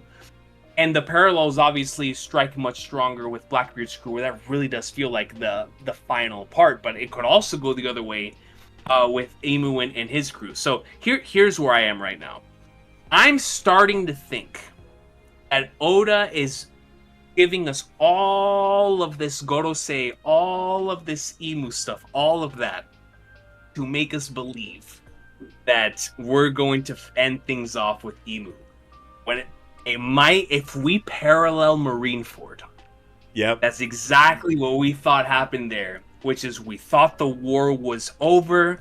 We're gonna rescue Ace. We're gonna get him out of there. And the one that always spoils the plan is flipping Blackbeard. Whether it's taking out Imu himself at the ultimate opportunity, or comes in at the very end as Luffy's actual final opponent. I'm not sure. But every single chapter in this arc within the past, 3 months, just keeps reminding me One Piece is a pirate manga, One Piece is a pirate manga, One Piece is a pirate manga. Yep. And even though every single major story arc has, Luffy overthrowing a kingdom, which feels like that's the direction we're heading in, especially if all the parallels with Imu continue to strike, then I would be so down for Imu being the final antagonist. But if this is a pirate manga, I would be so happy if when we think it's all said and done, Blackbeard's like, it's not over. Yeah. And then we have the actual final battles with Blackbeard's crew. We'll see. I like that. I could see a world where Luffy loses to Imu and Blackbeard comes in. And it's like kind of a reverse Marineford entirely, where Blackbeard kind of saves us to a degree, because maybe Emu's weak in that moment also for some reason, right? He's like, well, hey, thanks, Straw Hat, for giving me the chance, and then so we see Blackbeard then finish the job, but then then Luffy has to figure out how to beat him right after, because the thing for me is obviously Oda's gonna have to have a big Imu versus Joyboy, aka Luffy, fight at some point, and that's no question. But I could see a world where Luffy doesn't need to beat Imu, Imu loses another way, just because Blackbeard has been built up to be the opposite to Luffy for so long. That has to be, even more than Imu, a dedicated, massive endgame type 1v1. So I guess when I just think about the situation, I'm like, I know for a fact that Luffy and Blackbeard are going to have that climactic battle. There's a 0% chance. If there's one thing Oda's going to draw in the story, it's that. Like you said, it's a pirate manga. But the Imu thing, I'm like, Oda could, Dragon probably has stake in an Imu fight, that I could see. If Akainu, gets really mad at the world government for messing with the Marines, Akainu could maybe want some revenge. There's a lot of people who could want a piece of the Imu pie. And not saying that any of these people are going to beat Imu, but it's just Blackbeard is very clearly the Luffy massive battle. Imu, Oda's going to do something different with that. I feel like I don't know what it's going to be, but having Blackbeard at the end, that's what I want. Honestly, that's where I'm at. Yeah, That's what I no, want. I'm right there with you, and it's so tough because like I love Blackbeard so much, and I really can't wait for that. And then this arc has been turning me also the Imu way as well, where it feels like what we had with Kaido and Orochi in one person, where it was 20 years of so much horrible stuff that Luffy came in and ended, except this time it's 900 years of this individual's rule that we are overthrowing. So I feel like once we get the Void Century flashback, we get the full picture, I feel like then we'll be like, oh, Imu's the final villain. Or, oh, Blackbeard's the final villain. Because let's just say we go into the Void Century flashback and we come out of it, we're like, oh my god. Literally everything in this series, everything cuts back to Imu. Then it's like, okay, Imu's the final villain. Because it's like, if everything, I'm talking about everything. Luffy's mom, Dragon, Garp, Akainu, Blackbeard. If everything ties back to Imu, then Imu's the final villain. Which that is what it's looking like. But at the same time, like we just said, this is a pirate manga, and Luffy and Blackbeard from the very beginning, literally the first story, panel they were together, and they have to meet, and it's like the coolest thing ever because I feel like Blackbeard's the only person in the world. If Luffy were to right now tell him what his actual dream is, Blackbeard would be the one person who wouldn't laugh. Like, yeah, you can do it. Yep. Because he understands him. They're on that same wavelength. The same way that Blackbeard, if you were to tell him what his actual dream is, Luffy would be like, yeah, you can do that. I believe that you can. I believe that Pirate King is a stepping stone to getting to that. So that's why I feel like Blackbeard could also has like a major stake in maybe being the final villain, because it's like, ugh, so good. No, dude, and I guess to kind of build off of that, I'm curious if you think, because I've heard a lot of people bring this up, and I still mean to do a video on this, where is Blackbeard taking the same approach that Imu took 900 years ago? You know what I'm saying? Is this is he, you know, because he's obviously scheming a lot behind the scenes. We already saw the Warlord thing to obviously, you know, like with Impel Down to get in there, and now we have him trying to leverage to get Pirate Island, like, you know, recognized as an actual island or whatever, like government affiliated or whatever. You know what I mean? And so it's like, what is like did Imu do some similar sneaky business? Like, and a connection I like with this too is also Stelly, because Stelly, like, you know, got adopted into Sabo's family, and that's how he started working his way up into the royalty. Like, Orochi did something similar to this too, but, you know, Stelly got into that family. Obviously Sabo left, and so Stelly became like the main kid, and then Stelly married like the princess and then killed the parents, so then they got upgraded to king and queen. Like, he took all the really worst layers possible, right? Like, every step that would be like what a terrible person would do, he took. And Blackbeard's kind of doing the same thing, right? Like, he's leveraging exactly what he needs to get what he needs. And I wonder if Imu also did something similar. Like we talked about, like maybe he lost his crew and then he met the Gorosei, and maybe that was their plan, is like, all right, well, if we're gonna do this, you need to become a king of one of these major nations. You need to go, you know, work with other kings to build an alliance against this country that you don't like, and then you need to defeat them and make yourselves the kings of the world. And so Blackbeard, maybe he is getting his own country recognized, and then maybe once this flood happens, he can go around and somehow, like, maybe he's offering protection to some other islands, because, like, for instance, Kuzan with the ice powers, I don't know if he could, like ice floats in water, so if you just put you know, make the island float, it's like, hey, we'll protect you if you help. You know what I mean? And so maybe Blackbeard is trying to take the same steps to, you know, that Imu did. And I mean, I don't know. Just any thoughts on that, or even just what Blackbeard is trying to do in general?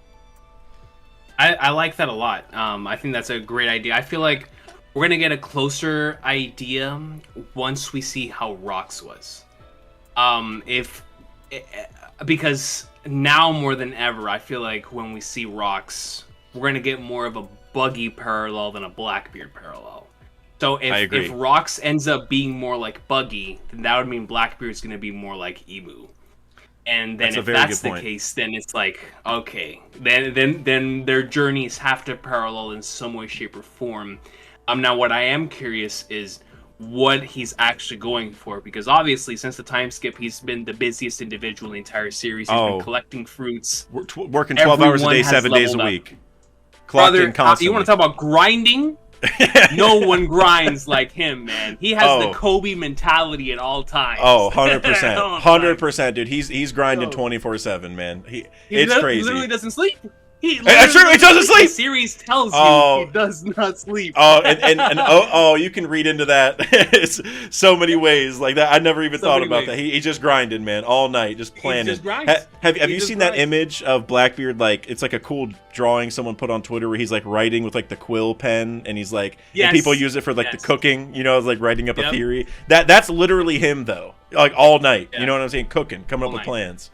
All night. They're just coming up with plans, talking to Lafitte. Lafitte will be like, "Nah, Captain, what about this?" And it's like, they're just going back and forth. And so, I feel like Blackbeard is obviously taking the power approach. He's believing that if I can gather up a group of individuals that can go up against Shanks, go up against the Gorosei, the Admirals, I'll be all right. Yep. Because as long as those are my biggest enemies, like, if I can take them out, and of course Luffy, but if I can Right. take them out, we'll be all right. But Shanks is like the one that he specifically sent a Marine for. I can't beat you yet. Yep. This is just stay right there. We're not ready for you guys, Yep. not yet. So obviously Blackbeard even then was like, I can beat him. I just need to put everything in place for. You know what Blackbeard is? Blackbeard is like a coach arriving at a team, and he like sees the potential in all these guys coming out of college. He's like, oh, I can fit him on my team. Oh, I can fit him on my team. Oh, I can fit this guy on my team. Then he goes over into the free agent market. He's like, oh, Kevin Durant's about to become a free agent. He'll work really well with this player, and that's Kuzan, right? So it's like he's putting all these pieces together because he knows it's what is going to create the best possible opportunity for him to He's become ultimate team builder. He is the ultimate team builder. Like he is he is a football manager in an actual individual. Like that is who Blackbeard is. And so it's like if he's doing all of that with the people on his crew and with the fruits, it is safe to assume, since he's already en route to Wano, we're assuming, to go get Pluton, that he's also going to be the one at the end of the series that holds the ancient weapons as well. So, or at least some of them. So it's like, if that's the case, then I think what he's going for with what he wants to accomplish is to have exactly that. Like individuals who have either the strongest fruits or the best fruits for them in particular. Because obviously, Van Augur, if you could give him Akainu's fruit, I'd be like, yeah, we'll be good to go. But I feel like that fruit fits him so well, the warp fruit. Oh yeah, especially when he fights Usopp. Exactly. And so maybe he's even thinking that far ahead too. Like, oh, I gotta have stuff for the Straw Hats as well. Like, I'll give this one, give this one, and that's how I'll win. So with Blackbeard, it's always thinking about the future. And maybe he is thinking about, okay, let's just say that I do beat Imu, and I do beat Akainu, and I beat the Admirals, I beat Shanks. What then? I need to have things put into place so I can keep this power. That's where the Ancient Weapons comes in. It's like, if I have those things, then I can stay in power and continue there. So I think that's what Blackbeard is going for, to not just be a Yonko now and be king of the world now. He wants to keep the position for as long as possible. He doesn't want anyone to take it away from him. No, I love that. I totally agree, and I like what you said about Blackbeard with the ancient weapons, especially Pluton, because something I was thinking about is, you think, going back to like the Imu kind of connections here with Blackbeard, Imu, we don't know everything about the weapon that Imu has or whatever, right, how like the Mother Flame works, but obviously Pluton was said to destroy an island in a single blast. That's what that weapon did. So if Blackbeard were to go get Pluton, the real one, then we have this whole paradigm where Blackbeard is literally... he, like you said, he's building the perfect team. He probably is following an Imu blueprint. Like, I'm going to need this. I'm going to need to be able to do this. I'm going to have to be able to do this. I'm going to need this power, this kind of weapon. Like, he's building out the whole team and roster, and even to a degree his I don't know how to really put it. Like, his, not supply chains, but like, I don't know, like, obviously he has people everywhere doing everything right now. You know what I mean? Like, he has people at Egghead recruiting these things. Like he has everything planned out on how to get what he needs.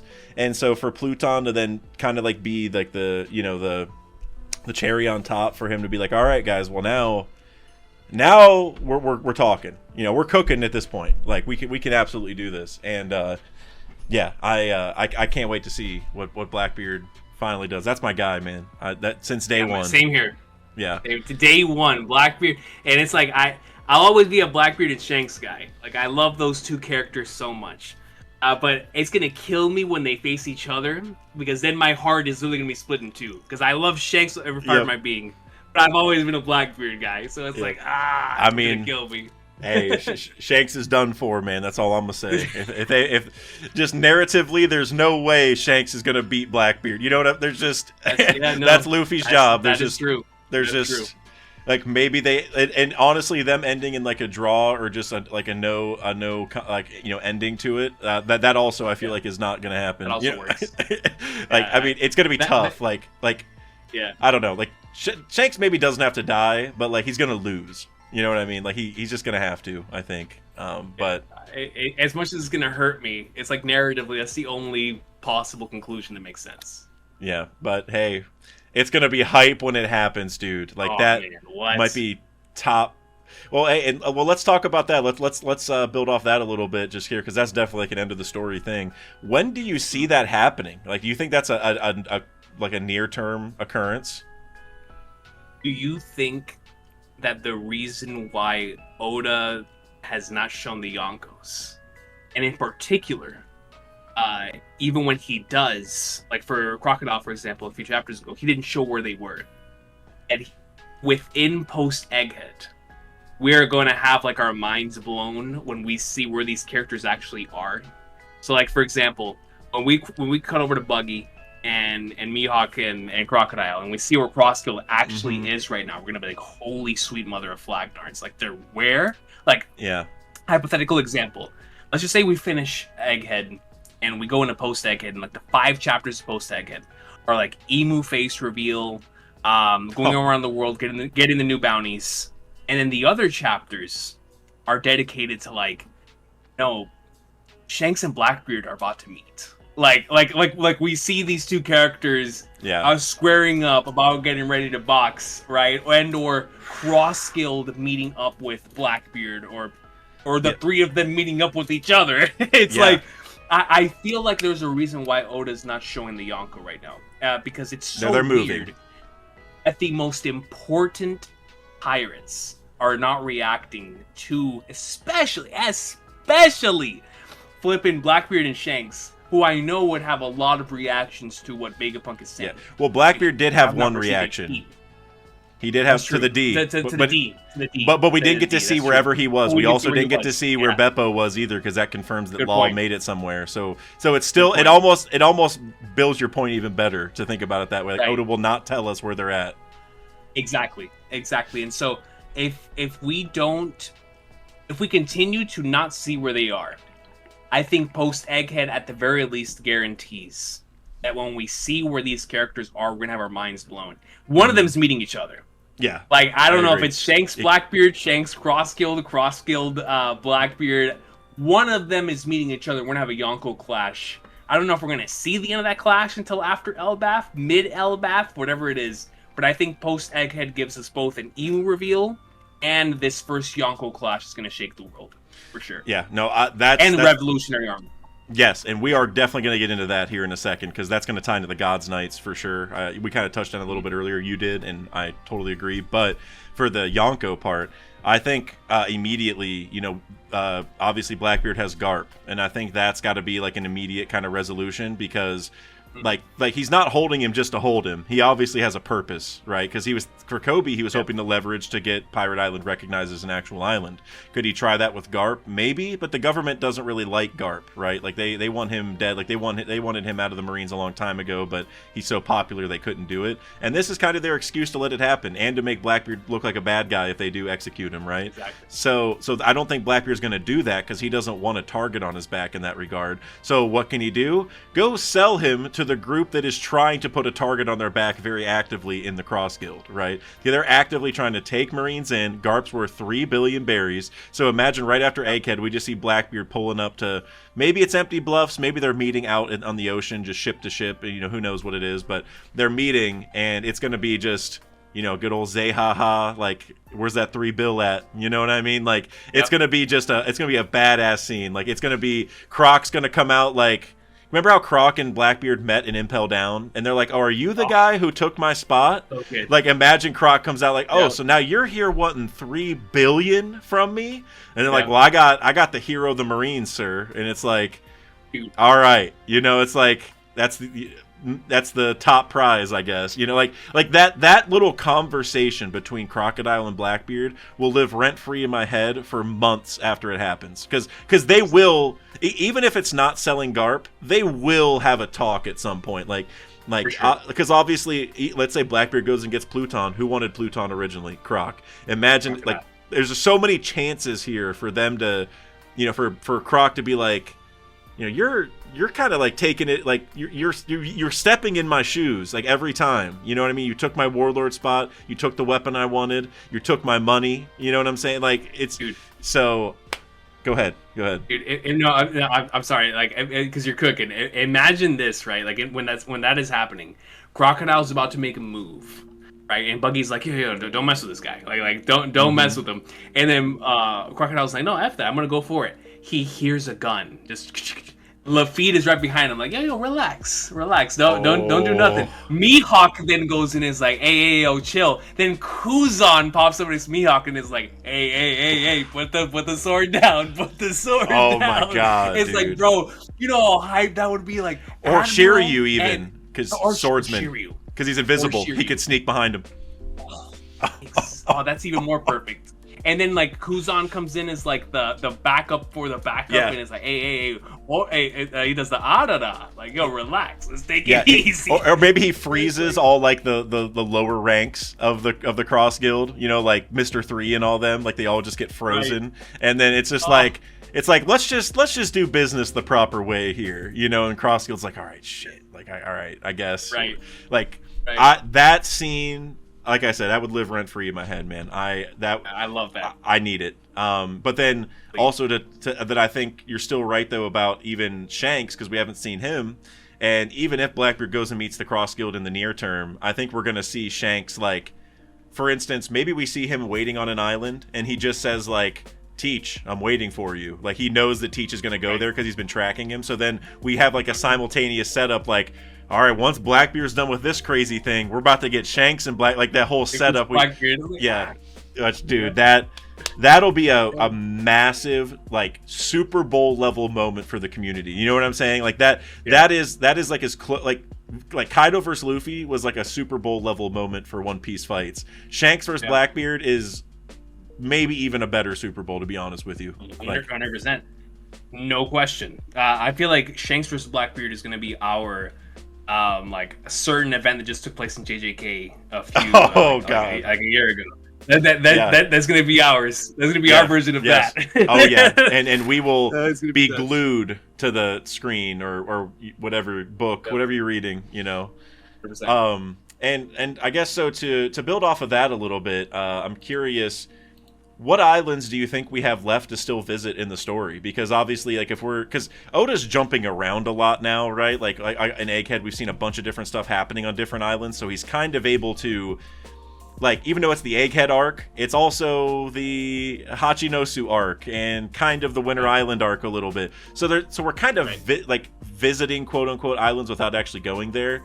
So I guess I'm just curious, like, what just for places we actually are going to visit and or spend time at, like, even if we have like a long not flash, maybe if like we cut over to Shanks and Blackbeard for a long time, maybe that would count as another island we visit. But just generally, how many more places do you think we're gonna have to go to?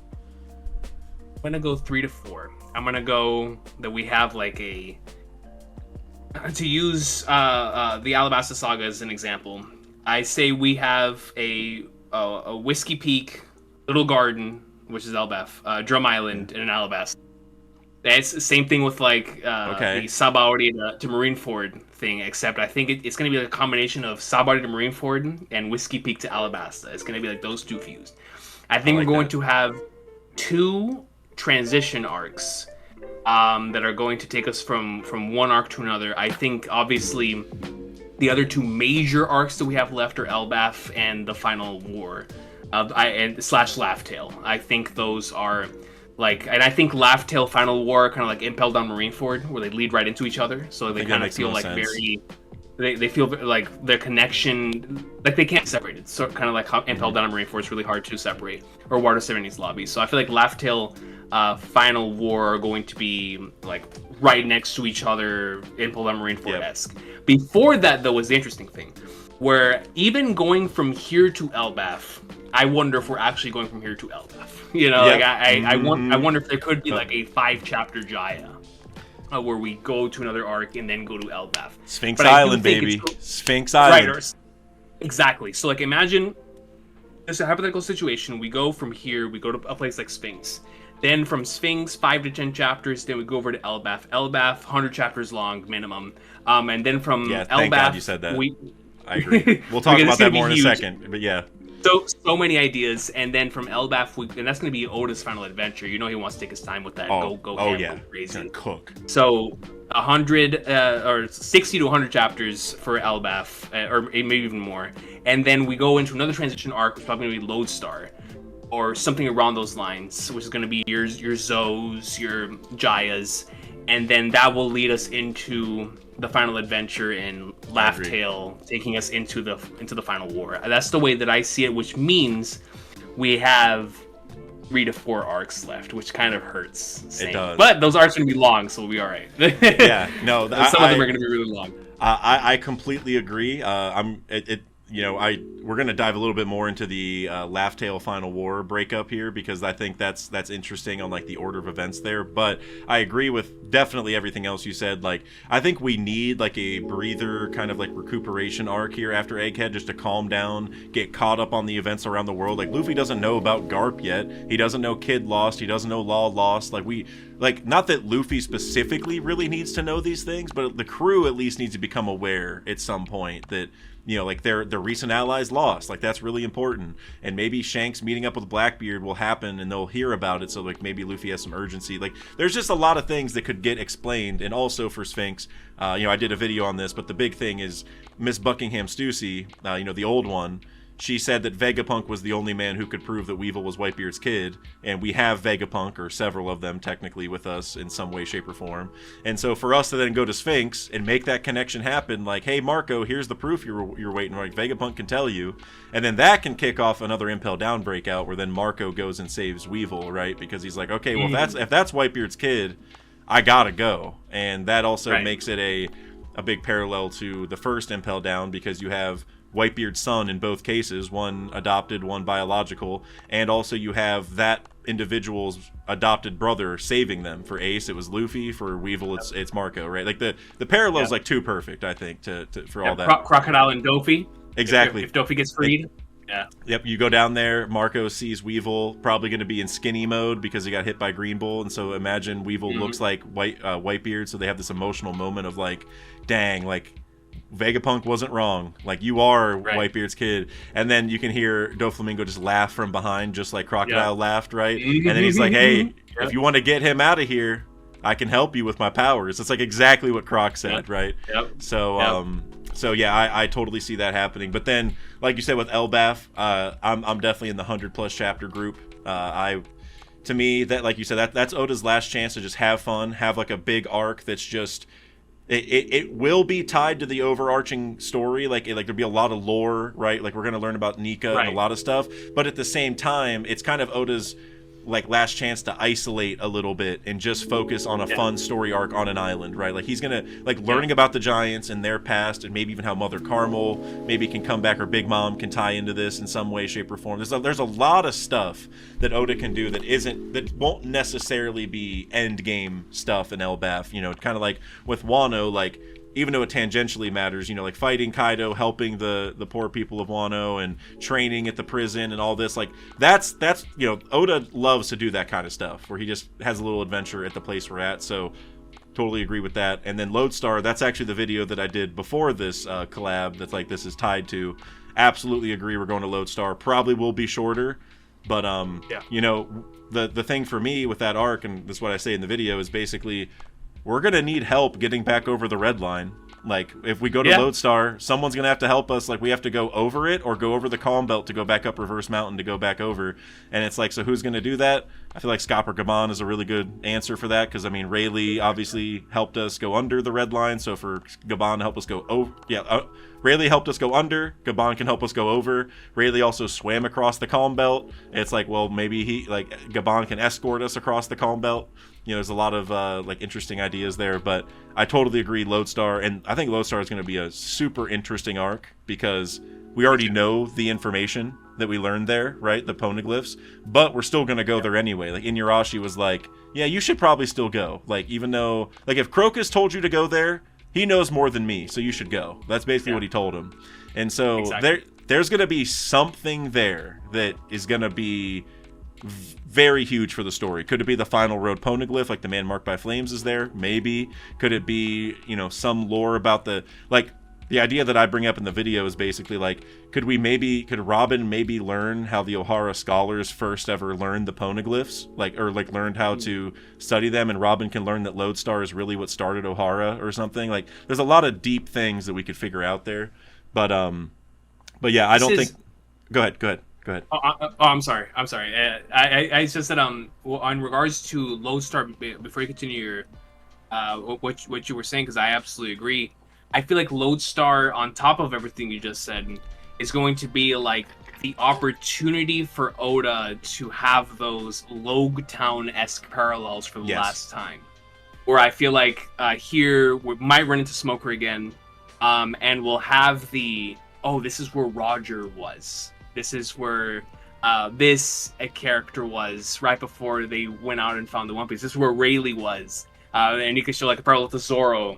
And so we'll have that really emotional moment being like, oh my god, we're about to get to the One Piece. While obviously Nami is figuring out how to navigate there.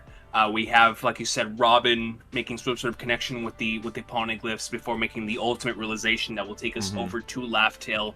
So it's like, it's going to be a very important arc, obviously in the grand scale of things, but even on a personal, like, smaller scale. Just imagine going in there, arriving, some random dude who's been there from the beginning of like, for like 80 years or something, looks over at Luffy and he sees Roger. He's like, yo, that's about to be the Pirate King, man. He reminds me of Roger, and so just like the guy in the bar in Logtown in the anime. Exactly, like literally. So please, we need those kind of moments before we get to the One Piece to remind us how far we've come. Like from the beginning of the series. And so that's all I wanted to say. No, dude, you actually may have just said something that I may have to go add into the video very similar to what Kev did, because that video, I'm still editing it. And what you just said made me wonder, like, could that be the arc where, like, every crew member almost has their dream completed except for Luffy? Like, because Brook we wouldn't have completed, but we would be on the precipice of it, because once we go up the reverse mountain, then we're going to see Laboon and it's over, right? But then for Nami, if that's where she, like, determines where Laugh Tale is, like, she, like, maybe does the coordinates or whatever, then that may be the final island she needs to complete a map of the world. And for Robin, maybe Lodestar is where like Laugh Tale is where she's going to learn everything, but maybe Lodestar is where she like learns like some of the huge missing pieces of info that she didn't know, right? That like she's like just connect a lot of dots for her or something. So she's like there or very close to it. Or maybe Lodestar is even where she shares information with the world, because this is something else I bring up in the video, but Roger went there 1 year before God Valley, and whenever you go to the God Valley flashback in chapter 1096, when Roger's getting off the ship, he's like yelling out to Rox and is like, "Do you have any idea how I felt this past year?" And I'm like, okay, so you got some beef over Lodestar then. You know what I mean? Like, what happened? And I wonder if maybe, like, what if on Lodestar there was something left behind that would let you read the poneglyphs, but Rox took it, and that's why Roger was sick, because he's like, now I can't read them, and I'm screwed, so I need to take it from you, and that's why he went there. And so, well, then what if Robin goes and replaces it? Like, what if she creates, like, a Rosetta Stone for the poneglyphs, so anyone who goes there can read them again, which is what was supposed to happen, but maybe Rox destroyed it. But then what I think happened, and this is in my video, is what if the reason Rox took it isn't necessarily evil, but he gave it to Ohara, and that's how they started reading the poneglyphs. He's like, hey guys, this thing this thing can really help you. Like, it helped me. Like, let's decipher these together. So then Rox's like kind of evil will led to Robin then being able to read them, because Robin would not have read them then in that case, right? And then that leads to great idea. And that leads to another crazy connection where like maybe Rox is related to Robin in some way. Like, I'm not saying that he's like the father, but that would be crazy if he was. But you know, I doubt it. But yeah, dude, I think Lodestar, but like you were saying with, you know, like some of the dreams and stuff, like, I think that Zoro versus Mihawk could happen even in Elbaf, honestly, because like whenever we fight the Cross Guild, that's when it's going to happen, right? And so I think that could happen in Elbaf. And so then like Zoro would have his dream done. I already talked about Brook. Luffy obviously would have to go to Laugh Tale, which they found the location for.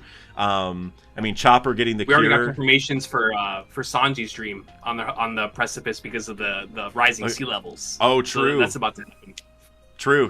That, like, maybe he even comes to that realization, or maybe they learn that information, like hey, like this special sea only happens when this thing like, you know, he realizes how to get there. Like, I think that's the key, is everyone will either finish it or know the last little mini steps they have to do to complete it. Like, I think that makes so much sense, because and the other thing I wanted to say, because you said this at the beginning, and this is a crazy connection I already should have thought of.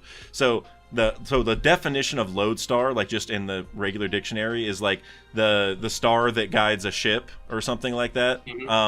And they said, and it's especially the pole star is like, I guess, another name. Like, the pole star is the star, like, I guess like a North Star type situation to guide your ship. Well, Logtown is on the Pole Star Islands. And so to make that Logtown connection even better, like, Logtown was the final island before we went over the you know, Red Line with Reverse Mountain. Then if we do the same thing, that makes, I didn't even think about how Logtown's a clear parallel because of the placement, but because like I heard the Pole Star connection and I thought that was cool, but I didn't know where to take it in the video. But now that you brought up the Logtown parallel, yeah, dude, like that, because also Logtown right after, that's when they mentioned their dreams, right, with the barrel scene. So for them to finish it at that island, it's too perfect. Yes. Right before they get the whoopies, like, man, perfect, man. Because Luffy's got to be the last one to get his dream completed, right? So once they find Laugh Tale, the time is really ticking for them to all finish it. And so, oh man, I'm scripting the rest of that video and recording it tomorrow, and I'm like, you just tripled my excitement to get that done. Because I didn't know how I was gonna I'm like looking for like a deeper through line through it. I'm like, okay, like all this stuff is cool, but I want like something deep, and the Logtown parallel, man, that's strong. But the last thing you said earlier, or like the last kind of arcs here, I guess we have to talk about, are like the Final War and Laugh Tale. And I'm curious, which one happens first? Does Luffy get the One Piece and that initiates the Final War, where, you know, he has a reason to go take on the government? Or is it where he takes on the government and then he completes his dream as like a final, like, I made it, like I don't you know, like because like Oda said the story is going to end when Luffy finds that treasure, because then there's not much of a story to write. But is that literal? Like, the last thing we're going to see is them finding the One Piece? Or is that or he's going to find it and then go kick some ass? I honestly do think he's going to find it, and then the world's going to turn upside down, like Whitebeard said. Whenever we think back to that Oda comment, the way I always interpreted it is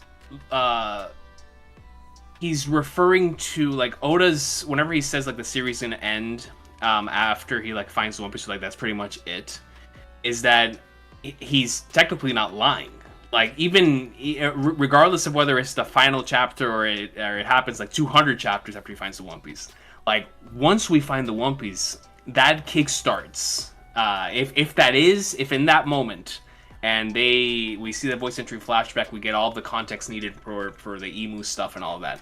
That actually is the moment, or from that point onward, we know we're an actual end game.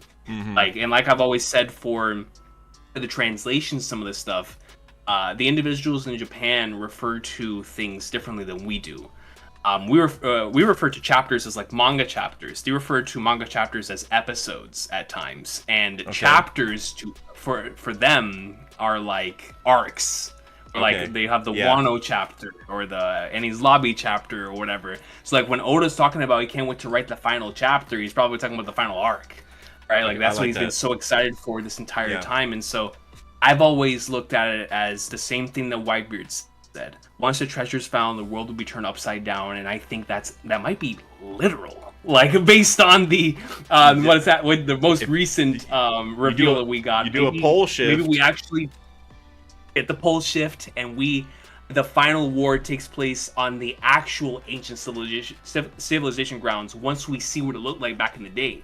And so that's when the All Blue comes into the picture, where that is the only time the All Blue could exist, because that happened back in the Void Century.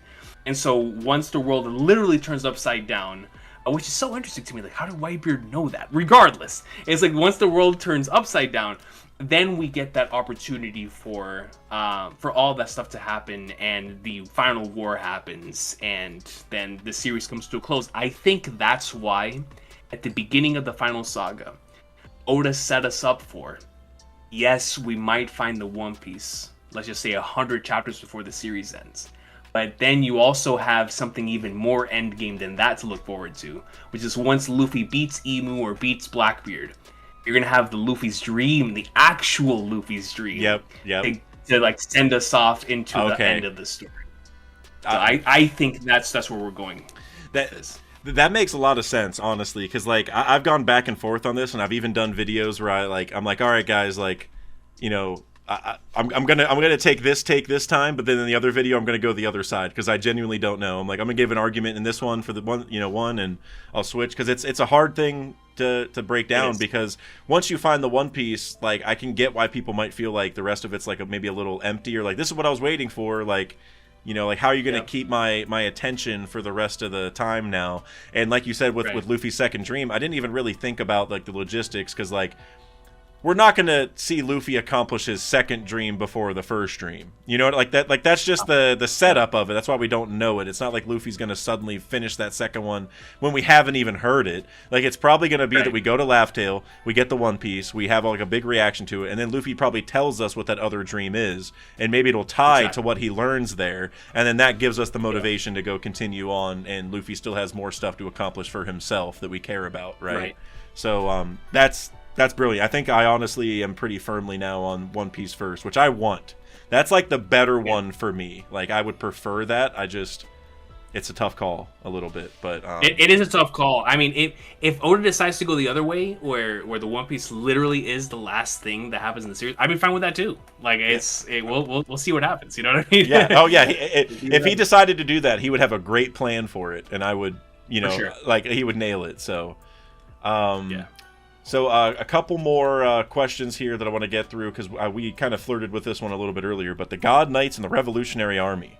I'm very curious when, because I think we and probably a lot of people agree that Dragon and the Revolutionary Army aren't going to make like their big move until the God Knights make their move. Both because Dragon mentioned it, and I think just like narratively, just from Oda's kind of writing style, like, he's telling us right there, like, okay, this is the matchup. Like, these two are going to like have a conflict. And so I'm curious when you think that happens, and what the context is for the God's Knights to finally do something. Like, when will they go out and attack something? I think, like I said, like I was alluding to earlier, we finish this arc. The Gorosei spawn back with injuries at the palace. We get the Imu face reveal. Was obviously very frustrated the fact that Gorosei failed to capture Luffy. So he's like, all right, well, if y'all ain't gonna do nothing about it, then I most certainly will. Imu, for the first time, reveals himself to someone outside of the Gorosei, goes over to Garling and is like, yo, Garling, let me tell you something right now. The Revolutionary, or not even the Revolutionary Army, I want you to go out and capture Joyboy. Like, just go out, shows him the poster. Like, this is the guy that I want you to go out there and capture. Go out and do your thing, or I'm just summarizing. No, go ahead. I was gonna say, just real quick, maybe he even tells him, like, and if you do this, you get to be a Gorosei, or something like that. Yeah. The incentive. Yep. The incentive. And so it's like, then we get the silhouettes of the rest of the God's Knights to give us like that hype. Then we see like a panel maybe mid-Elbaf of the God's Knights going out. They're mobilizing. We get to see some of them on the ship. Then Garling looks out. He sees something in the distance. What is it? It's Dragon's ship. Oh, it's man. time for them to start boxing. Almost like right in front of the Holy Land too. Where like we know if Dragon wins, the only things stopping him from getting to the Holy Land are the Holy Knights. So it's like if he beats them, then he could then go over back there and this time they will have defeated the Gods Knights before heading there this time.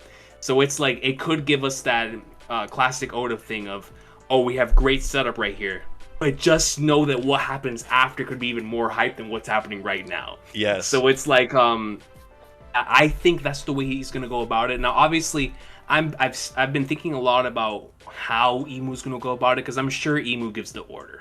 Especially now that the Gorosei have been humiliated the way that they have, even though they've had a strong showing. But the fact they're still going to fail in their mission to not only stop the message from going out, but for also capturing Joyboy. So it's like they're not going to do either. So when they come back to Imu's going to be like, yo, like, what y'all doing? Y'all are immortal.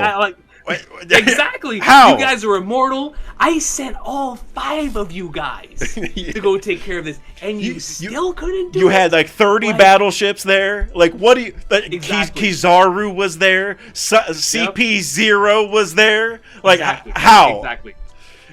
I would not be surprised if Imu kills one of the members of the Gorosei, and that's when incentivizes him to go over to Garling, and like he goes over to Garling. He's like, Garling, you want Topman's spot? Go out and capture Joyboy. You could have it in an instant. Let's go. I was like, yo, let's go. Ahead. You know what I mean? Yes. It's like, I love that. Let's give some incentive and make Imu, like, I don't want Imu to be like the tyrant king like everyone else, but we see how ruthless Imu is based on the Lucia stuff. Yeah. So imagine if that's how he was for something like that. Imagine the Gorosei failing. Now he could have another reaction where he doesn't care. And Imu's just like, all right, F it, I'm just gonna go out there myself, and that would be even scarier. It would than anything else. But I think the Gods Knights move with Imu moving, and I think that's how we get the dragon stuff later on for sure. I actually really like that idea. Quick shout out to Wizard of Oars, because I know he had a video where he had Garling and Imu shaking hands. And I didn't watch the whole video, but I know the gist of it was that he would eventually take a spot because of the failures. So just shout out to him in case anyone wants to go watch his video on it, because it did pretty well. Great guy. But I love the way you broke that down, especially the idea that like the Gods Knights are going to assemble going for Joyboy, and then Dragon intercepts them, kind of, because that's just like in a bigger thematic level, sort of like you think about Logtown. And I could even see maybe that being the time, like if we're going to make that Logtown parallel to Lodestar, maybe after they leave Elbaf, maybe that's the moment where Imu's like, all right, enough of this. And then that could make a parallel where like Dragon came to Logtown and then made it so Luffy could sail, and maybe the Gods Knights come to Lodestar and Dragon's like, I'm going to make sure my son sails again. And that would be awesome, dude. Like that, I can just imagine Garling pulling up and Dragon just maybe has the wind powers and he just like makes one of the ships capsize or something, and it's just like a big that could just be so cool. Dude, yeah. Imagine this. Imagine Lodestar, they're about to leave. Luffy's like, yo, we gotta get out of here. They have Vivi, they have Yamato, and so Vivi sees the Revolutionary Army ship coming in. Sabo, like they see Sabo in the distance, who's about to get ready to box the Gods Knights. Yep. And he turns back, he sees Vivi, sees Straw's ship, and he's like, he just turns around and he yells, similar to Alabasta. He turns around and he yells, he's like, yo, Vivi, you're a D as well. Yes. Last thing that we hear Sabo say for months. It's like, yo, Vivi, you're a D too. Like your dad wanted me to tell you something. Yep. Because that'd be so good. You think about the parallel to the X's on the arm in Alabasta as well, where Vivi couldn't admit that she's friends with pirates, right? Like she had to keep that affiliation protected because it was better for the people of Alabasta and herself, and even the Straw Hats to a degree, right? And so you think about Lily. Lily basically did the same thing, right? With the D. We talked about this a little bit earlier, but maybe they can parallel that scene a little bit with Sabo, where this time it's a full confirmation. Like Vivi gets to just accept. Like by hearing vocally, like, hey, you're a D member as well, that's like a clear, like, Vivi, you're all clear to just be open about your affiliation at this point. You know, like you don't have to hide it. You can just go be with the Straw Hats for good now. It's like, so good. It's like, imagine, going off of what you're saying, imagine if then, like, right after she hears that, in the following chapter or something, we have like a bunch of members of the WG, or even Smoker, or whoever wants to show up and be like, Princess Vivi, you're being held hostage by Yonko Luffy, and Vivi at that point could then stand proud and be like, no, I'm not being held hostage. I am the princess of the Alabasta Kingdom. As a matter of fact, no, I am the queen of the Alabasta Kingdom, and I am a member of the Straw Hat Pirates. My name is Nefeltari D. Evil. Oh, and it's dude. like, that would be such a goated character moment for Vivi right there. Like, dude. Ejected. Oh my god, that's because you think about Vivi like making the announcement to Alabasta at the end, right? Where Igaram like took her spot, but she had like the mic still over by the coast or whatever. Just imagine her doing that to the world, man. Just telling everyone like everyone stop like.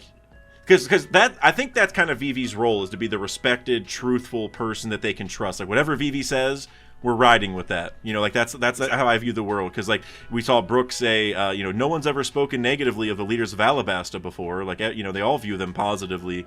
And you think about Lily obviously being the one of the 20 who came back, and so like there's a lot of good feels already around them. And so for them to eventually leverage that sort of later on for Vivi to speak out like, nope, like this, I'm a Straw Hat Pirate. This is the group that you need to be listening to. Like anything you hear that's negative or wrong, I can't tell you if it's like, or well, she'd probably word it like, I can't say everything they've done is perfect, or you know what I mean? Like she'd probably make a joke, but then be like, but you can trust them, and then that would be like the end of the message. And then, oh dude, like I want that more than I want more Vegapunk message. I'm gonna be honest with you.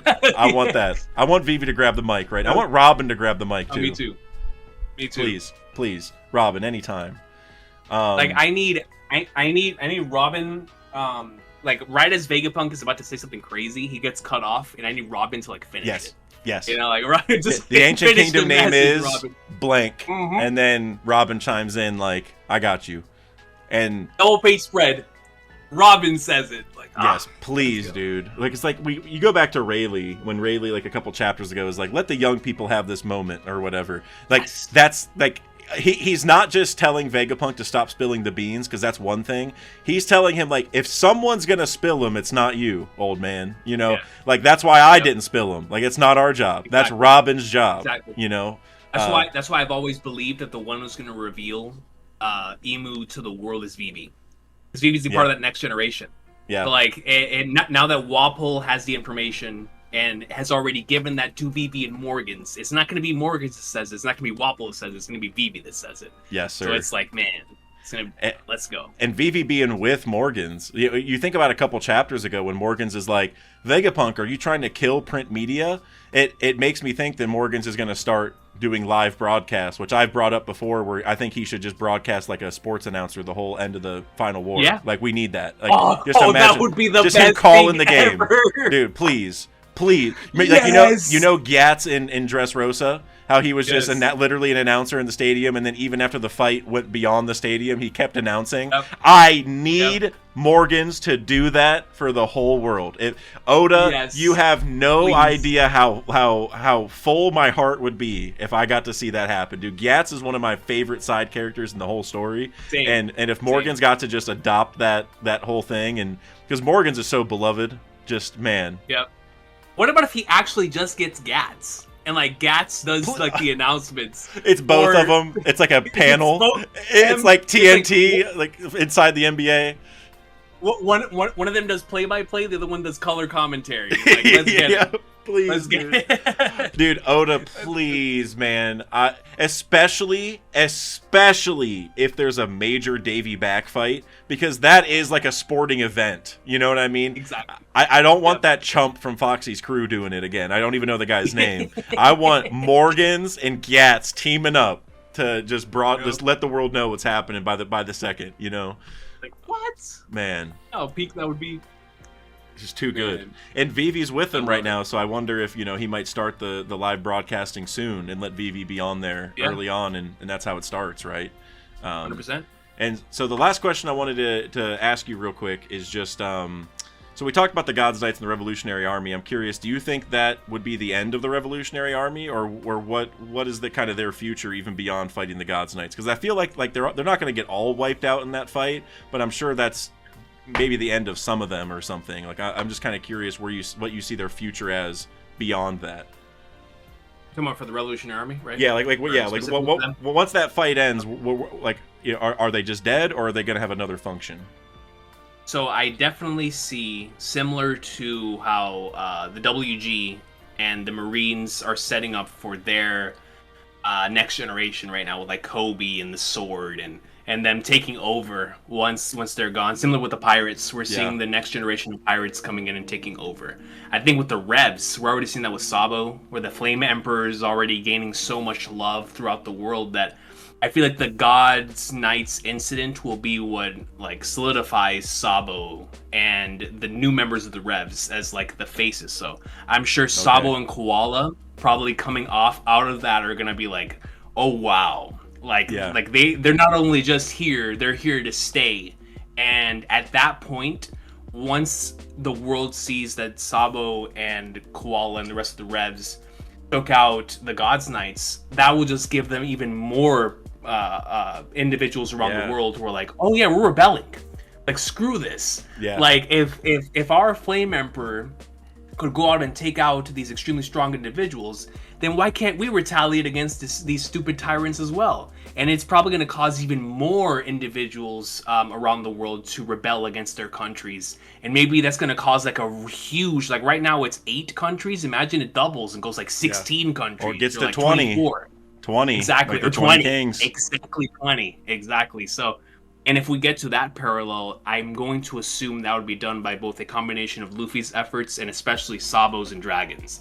So I think that will be the role of the Revolutionary Army. And then obviously, when we get into the final war, the Revs alongside the Luffy and his Grand Fleet are going to be the main individuals boxing the Marines / the world government. Because listen, man, I'm still holding on to that Dragon Akainu confrontation at some point. You know what I mean? Please. I mean, I need it. I need that Dragon Imu confrontation also. I want both. Because like one of my dream panels, like I can see it in my mind's eye right now, is where like Imu's in the flower room and Dragon just pulls up because he has like the wind fruit or something. He can just sneak in. And it's like I've been waiting for this for so long. Chapter end. You know what I mean? And it's just like we know they're about to box. And like maybe, and I don't think either of them would die. Like if anyone's going to die, it's Dragon. But it could just be they have a little conflict. But I just need Dragon to see Imu because like with Sabo already saw him, right? And so I just think Dragon getting a chance to and having a conflict with the leader of the government when he's the leader of the Revs, like I need that. But I like what you said about kind of like the next generation of the Revs taking over, because also I'm a big believer that Bonnie's going to join the Revs, which I know people also bring up the Straw Hats, but I think the Revs is just like almost a no-brainer. And it's perfect in so many ways. I mean, her parents were revolutionary members. She met Sabo at the Reverie, right? And so she's already friends with him. And she is probably going to have this whole pacifista army. And the Revolutionary Army always struggled with money, and they couldn't have Vegapunk because like Vegapunk couldn't build him anything because they couldn't pay for the stuff he needed. So what do? They have the government pay for it and they go steal it, right? Like there's so many layers there where Bonnie makes sense. And so for Bonnie, Sabo, and Koala to kind of be like that next generation, I love that. And I also, one thing I want to add too is that while I want to see Dragon versus Imu, something else that I've heard from Brandon King, great viewer on the channel. He's probably been in your streams many times. Major shout out to Brandon King, one of the goats. He brought up a great idea a long time ago, and it still kind of lives rent free in my head. Is I need the Revolutionary Army commanders to fight the Gorosei. Like that might not be their final battle, but you just think about like Ivankov, like already fought a poison person before and was able to kind of counter him a little bit because like with the makeup, and so you fight Saturn who has the poison stuff and whatever. So there's a connection. I'm trying to think. There's a bunch of like Morley would fight Jupiter because they both can dig. There's Lindbergh had like an ice power, like an ice machine, so maybe he fights Nesjuro. Like he would definitely get cooked, but definitely. Karasu with the birds could fight Mars, and Bello Betty would then be left with Topman, which I guess he has the roar, like the Conqueror's Hockey roar, and Bello Betty can like yell out and motivate people. So they both have like kind of. So there's a lot. There's like it's uncanny the connections a little bit between some of them. So I would really like it if they pull up, and we already saw Morley throw hands with Green Bull, like, and he was like laughing. So I want to see them go all out, and I think them against the Gorosei would be a good chance, like a good place for them to die. Which, like, you know, Oda obviously doesn't kill people off very often, but there's probably going to be an end. And I feel like them going and taking them on, but losing and maybe weakening them or helping the Straw Hats maybe be able to beat them later, like, because it takes the edge off a little bit, because we've kind of seen that before a little bit. Like, you think about Marco and Wano, where he fought King and Queen for a little bit, so then when Sanji and Zoro come back, they're like a little, like, not that it really mattered that much, but he held them off and tired them out a little bit, you know what I'm saying? Like, something to aid with the later fight where the Gorosei actually lose. Definitely. Yeah, I would like that a lot. Shout out Brandon King. Yeah, no. Shout out to Brandon King, dude. Always comes up with great ideas. Oh yeah, he's always cooking. He probably has the record for like, I have a button on my stream deck for like Jesse from Breaking Bad saying he's cooking, or let him cook. You know what I'm saying? And so yeah, he might be the leader in that one. But But hey, King Recon, this was excellent discussion as always, my man. It is every single time we get together. We're gonna have to talk about JJK at some point, and maybe some sports stuff here soon. But for today, this One Piece discussion was great. You got anything you want to plug or say to the audience before we go? I just want to say thank you as always, Dak/Redacted, such a cool name. I appreciate you, man. All love to you. Keep cooking, keep creating. These streams we do, or slash discussion videos like this that we do, are always a lot of fun. Like you said, it's always a good time to get the mind rolling and start thinking about the end of the series. But for all the individuals who are watching, you always remember the individual who first called out the mole and the afro stuff. What was your boy? So remember that when it comes into play later on in the story. I actually brought up the afro idea the other day to some people that I was playing on who I was in the game with, and I was like, yeah, man, you know, this idea, and it's so interesting how at first, just like it was for so many individuals in the Reverie, myself included, it's like, what is this guy talking about? And then, like, the more you hear Dak talk about it, it's like, oh my god, he's cooking. Like, you know what I mean? Like, it's like it's such a man. Absolutely, it's such a great idea alongside so many of the other theories. So it's just all love to you, all love to the individuals in your comment section, which I'm sure we have a lot of crossover because there's so many cool individuals within the community. But I just keep creating, keep doing your thing, and yeah, man, as we get closer here to the end of the story, it feels like it's just theory heaven. These last like 20 chapters by itself, it can fuel like 100 videos, man. It is nuts how much content is here for individuals who are into like the lore of One Piece. And as we get into post Egghead, as I'm sure it's about to truly kickstart us into the rest of the end of the story. But just Egghead in and of itself has just been so much fun from a theory crafting standpoint that I'm telling y'all, man, for anybody out there who's listening to this and wants to create a channel, it is never too late, especially if you're on that side of the community that loves creating theories. People are always hungry for that type of stuff, man. And so if you have an idea that no one has ever said, and or like you've been inspired by somebody else in the community who's like was cooking and you were like, oh, but I can add on to that, by all means, go out and create a video, man. We would love to shout people like you out on our channels as individuals who've created like this awesome new idea that we can carry with us into the final saga. And so go out there, create some greatness, and be with us as we head into... You guys heard me and Dak talk about what's about to happen in Elbaf, Lodestar, Laugh Tale, and the Final War. You want to be a part of that? Like, come on, man. It's the journey of legend, and so no better time to join us as YouTubers. So if you have an idea or something you want to say, even if you only make one video, like, man, go out and do what you want to do. Don't let your dreams be dreams, as One Piece would say. Yeah. And so all love to you, Dax, seriously, and all love to everybody in the chat, man. I just can't wait for the rest of One Piece, bro. I can't wait for next week's chapter, man. Like, oh my god.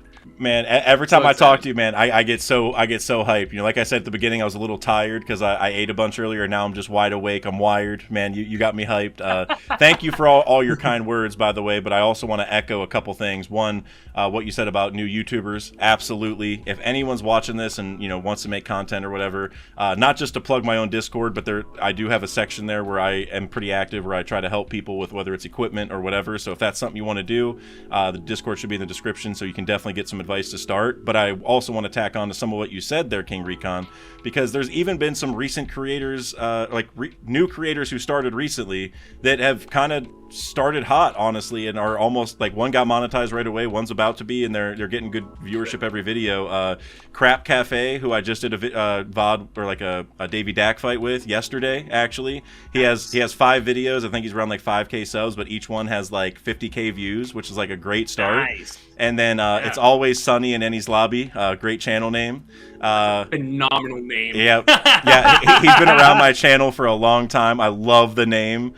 He has a ton of different names. Like, I know him by like 4 different things because I play RuneScape with him. He has a different name on YouTube and Disc. So I know him by a million things. But I was like, that's a fantastic YouTube name. But he's made one video and it got over 20K views on the first video. So that just tells you right there that there's still room for anyone else to grow if they wanted to. And I was literally talking about this with my real life friend earlier, because he was asking, like, are you ever worried like what's going to happen when the story ends, or like if people get disinterested or whatever? And I'm like, the One Piece pie grows every day. I am not worried about there being people to watch One Piece content.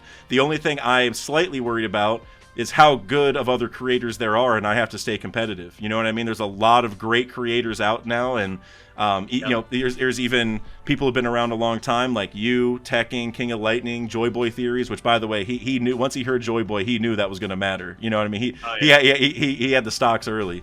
I think he invested stocks earlier than anyone by getting that name. Yep. And also shout out to one of my friends on RuneScape, actually, who I became friends with because right after the chapter where Sun God Nika got revealed, I was walking in Ardoin in RuneScape, and I found a guy named Sun God Nika, and I was like, dude, no way. I was like, there's no way you got the name already. He's like, oh yeah, dude, I saw the chapter and knew.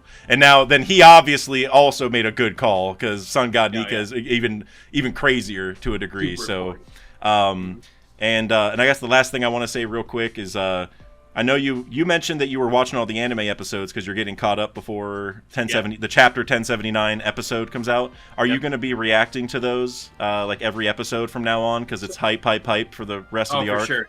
I'm doing the same thing, so that's good. I just finished reacting from 11:02 to 11:06, hoping to get that up by tomorrow.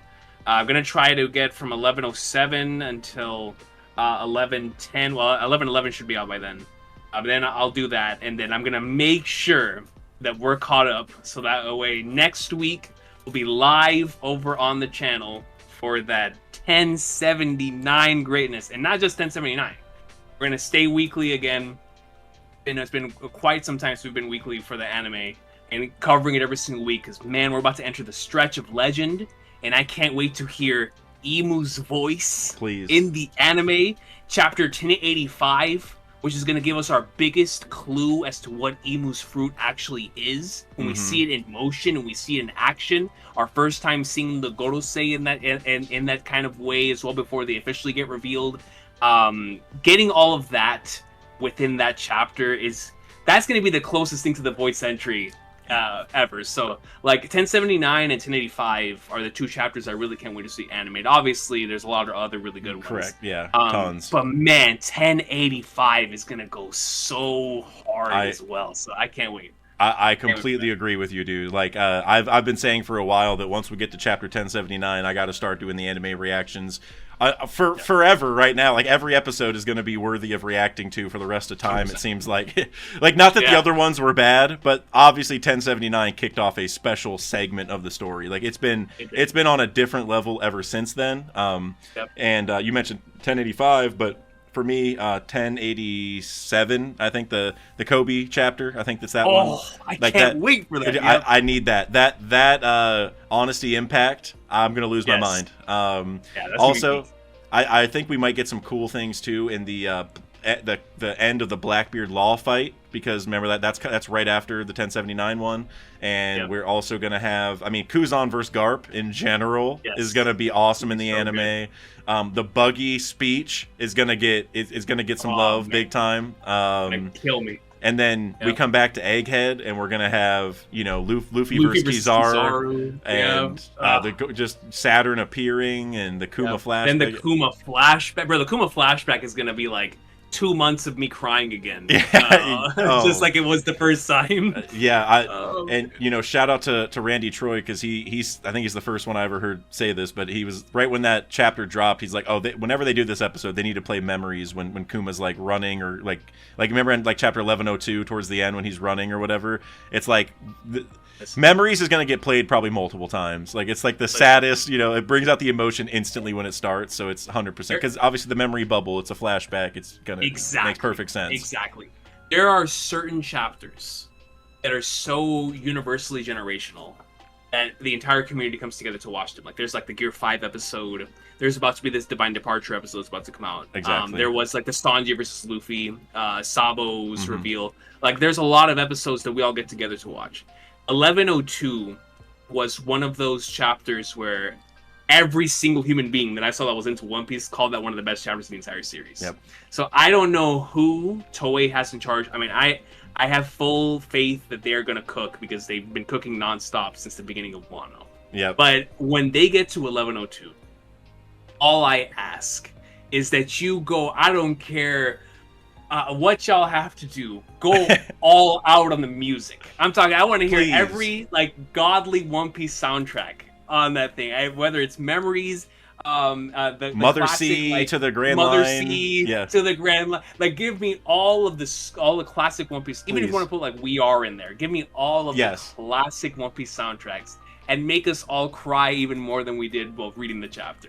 Because man, that is going to be a special episode when it gets adapted. I can't wait. I 100% agree. 1102 was my #1 chapter of 2023, which like that was a little bit of recency bias, because it was right before that. But if I were to go back, I'm extremely confident I would still put it #1. And that's no disrespect to all the other ones. It's just 1102. That's a like why I love One Piece chapter. You know what I'm saying? Like no disrespect to 1079, super hype, but like, you know, fighting stuff, I get that in a lot of anime. Like Shanks is obviously insane, like not taken away from it, but that Kuma stuff, that's like when I tell people to watch One Piece, that's what I'm thinking of. I'm like, I want you to see this. That's what I think's gonna hit you, and you're gonna love the series once you see stuff like that. Like Arlong Park, you know, people say watch Arlong Park not because Luffy versus Arlong is necessarily the coolest fight. It's all the deep stuff around it, right? And so I completely agree. It's the watch Arlong Park. Like it's all the greatness. And the hat, like the help me with the hat, and it's after like Luffy says like, Nami, you're my friend, and that's like you know, that's One Piece right there, man. Well, man, and 1102 is like that's One Piece from the first page until the end. It's like that's One Piece, that's One Piece, that's One Piece, that's One Piece, that's One Piece. Like, it's just a constant reminder. Like, that is the most I've ever cried while reading a chapter, was 1102, because it was like I cried here out of sadness, I cried here out of joy, I cried here out of being grateful for reading the story, I cried here out of sadness again. Like it was just, that is one of the greatest manga chapters ever. Like that is a generational manga chapter, man. Like that's up there with 1044 for me. It's such a special chapter. For sure. When I think about my all-time favorite chapters, especially that's my favorite chapter that I've ever reacted to as well, because I've only been reacting since like 1060 something. 1102 is just man. It's one of those moments where I'm like, if I didn't have a camera on me, I'd probably have tears just running down my face everywhere. I'd be ugly crying right now. Like I'm almost doing it on camera, which tells you take away like the little bit of suppression from being on camera. It wouldn't be pretty. You know what I mean? Like and that's a good thing, because that means Oda's just cooking to an insane degree. So. But King Recon, it was an awesome discussion. Everyone, please make sure you go over to his channel for the episode reactions coming up. Like we just said, it's going to be super hype, so make sure you head over there. King Recon has some of the best reactions, if not the best in the game, in my opinion. I've been watching him since before I started making content, and that's part of why we're here today. So yeah, man, thank you so much as always, and everyone have a good night or day, depending on the time.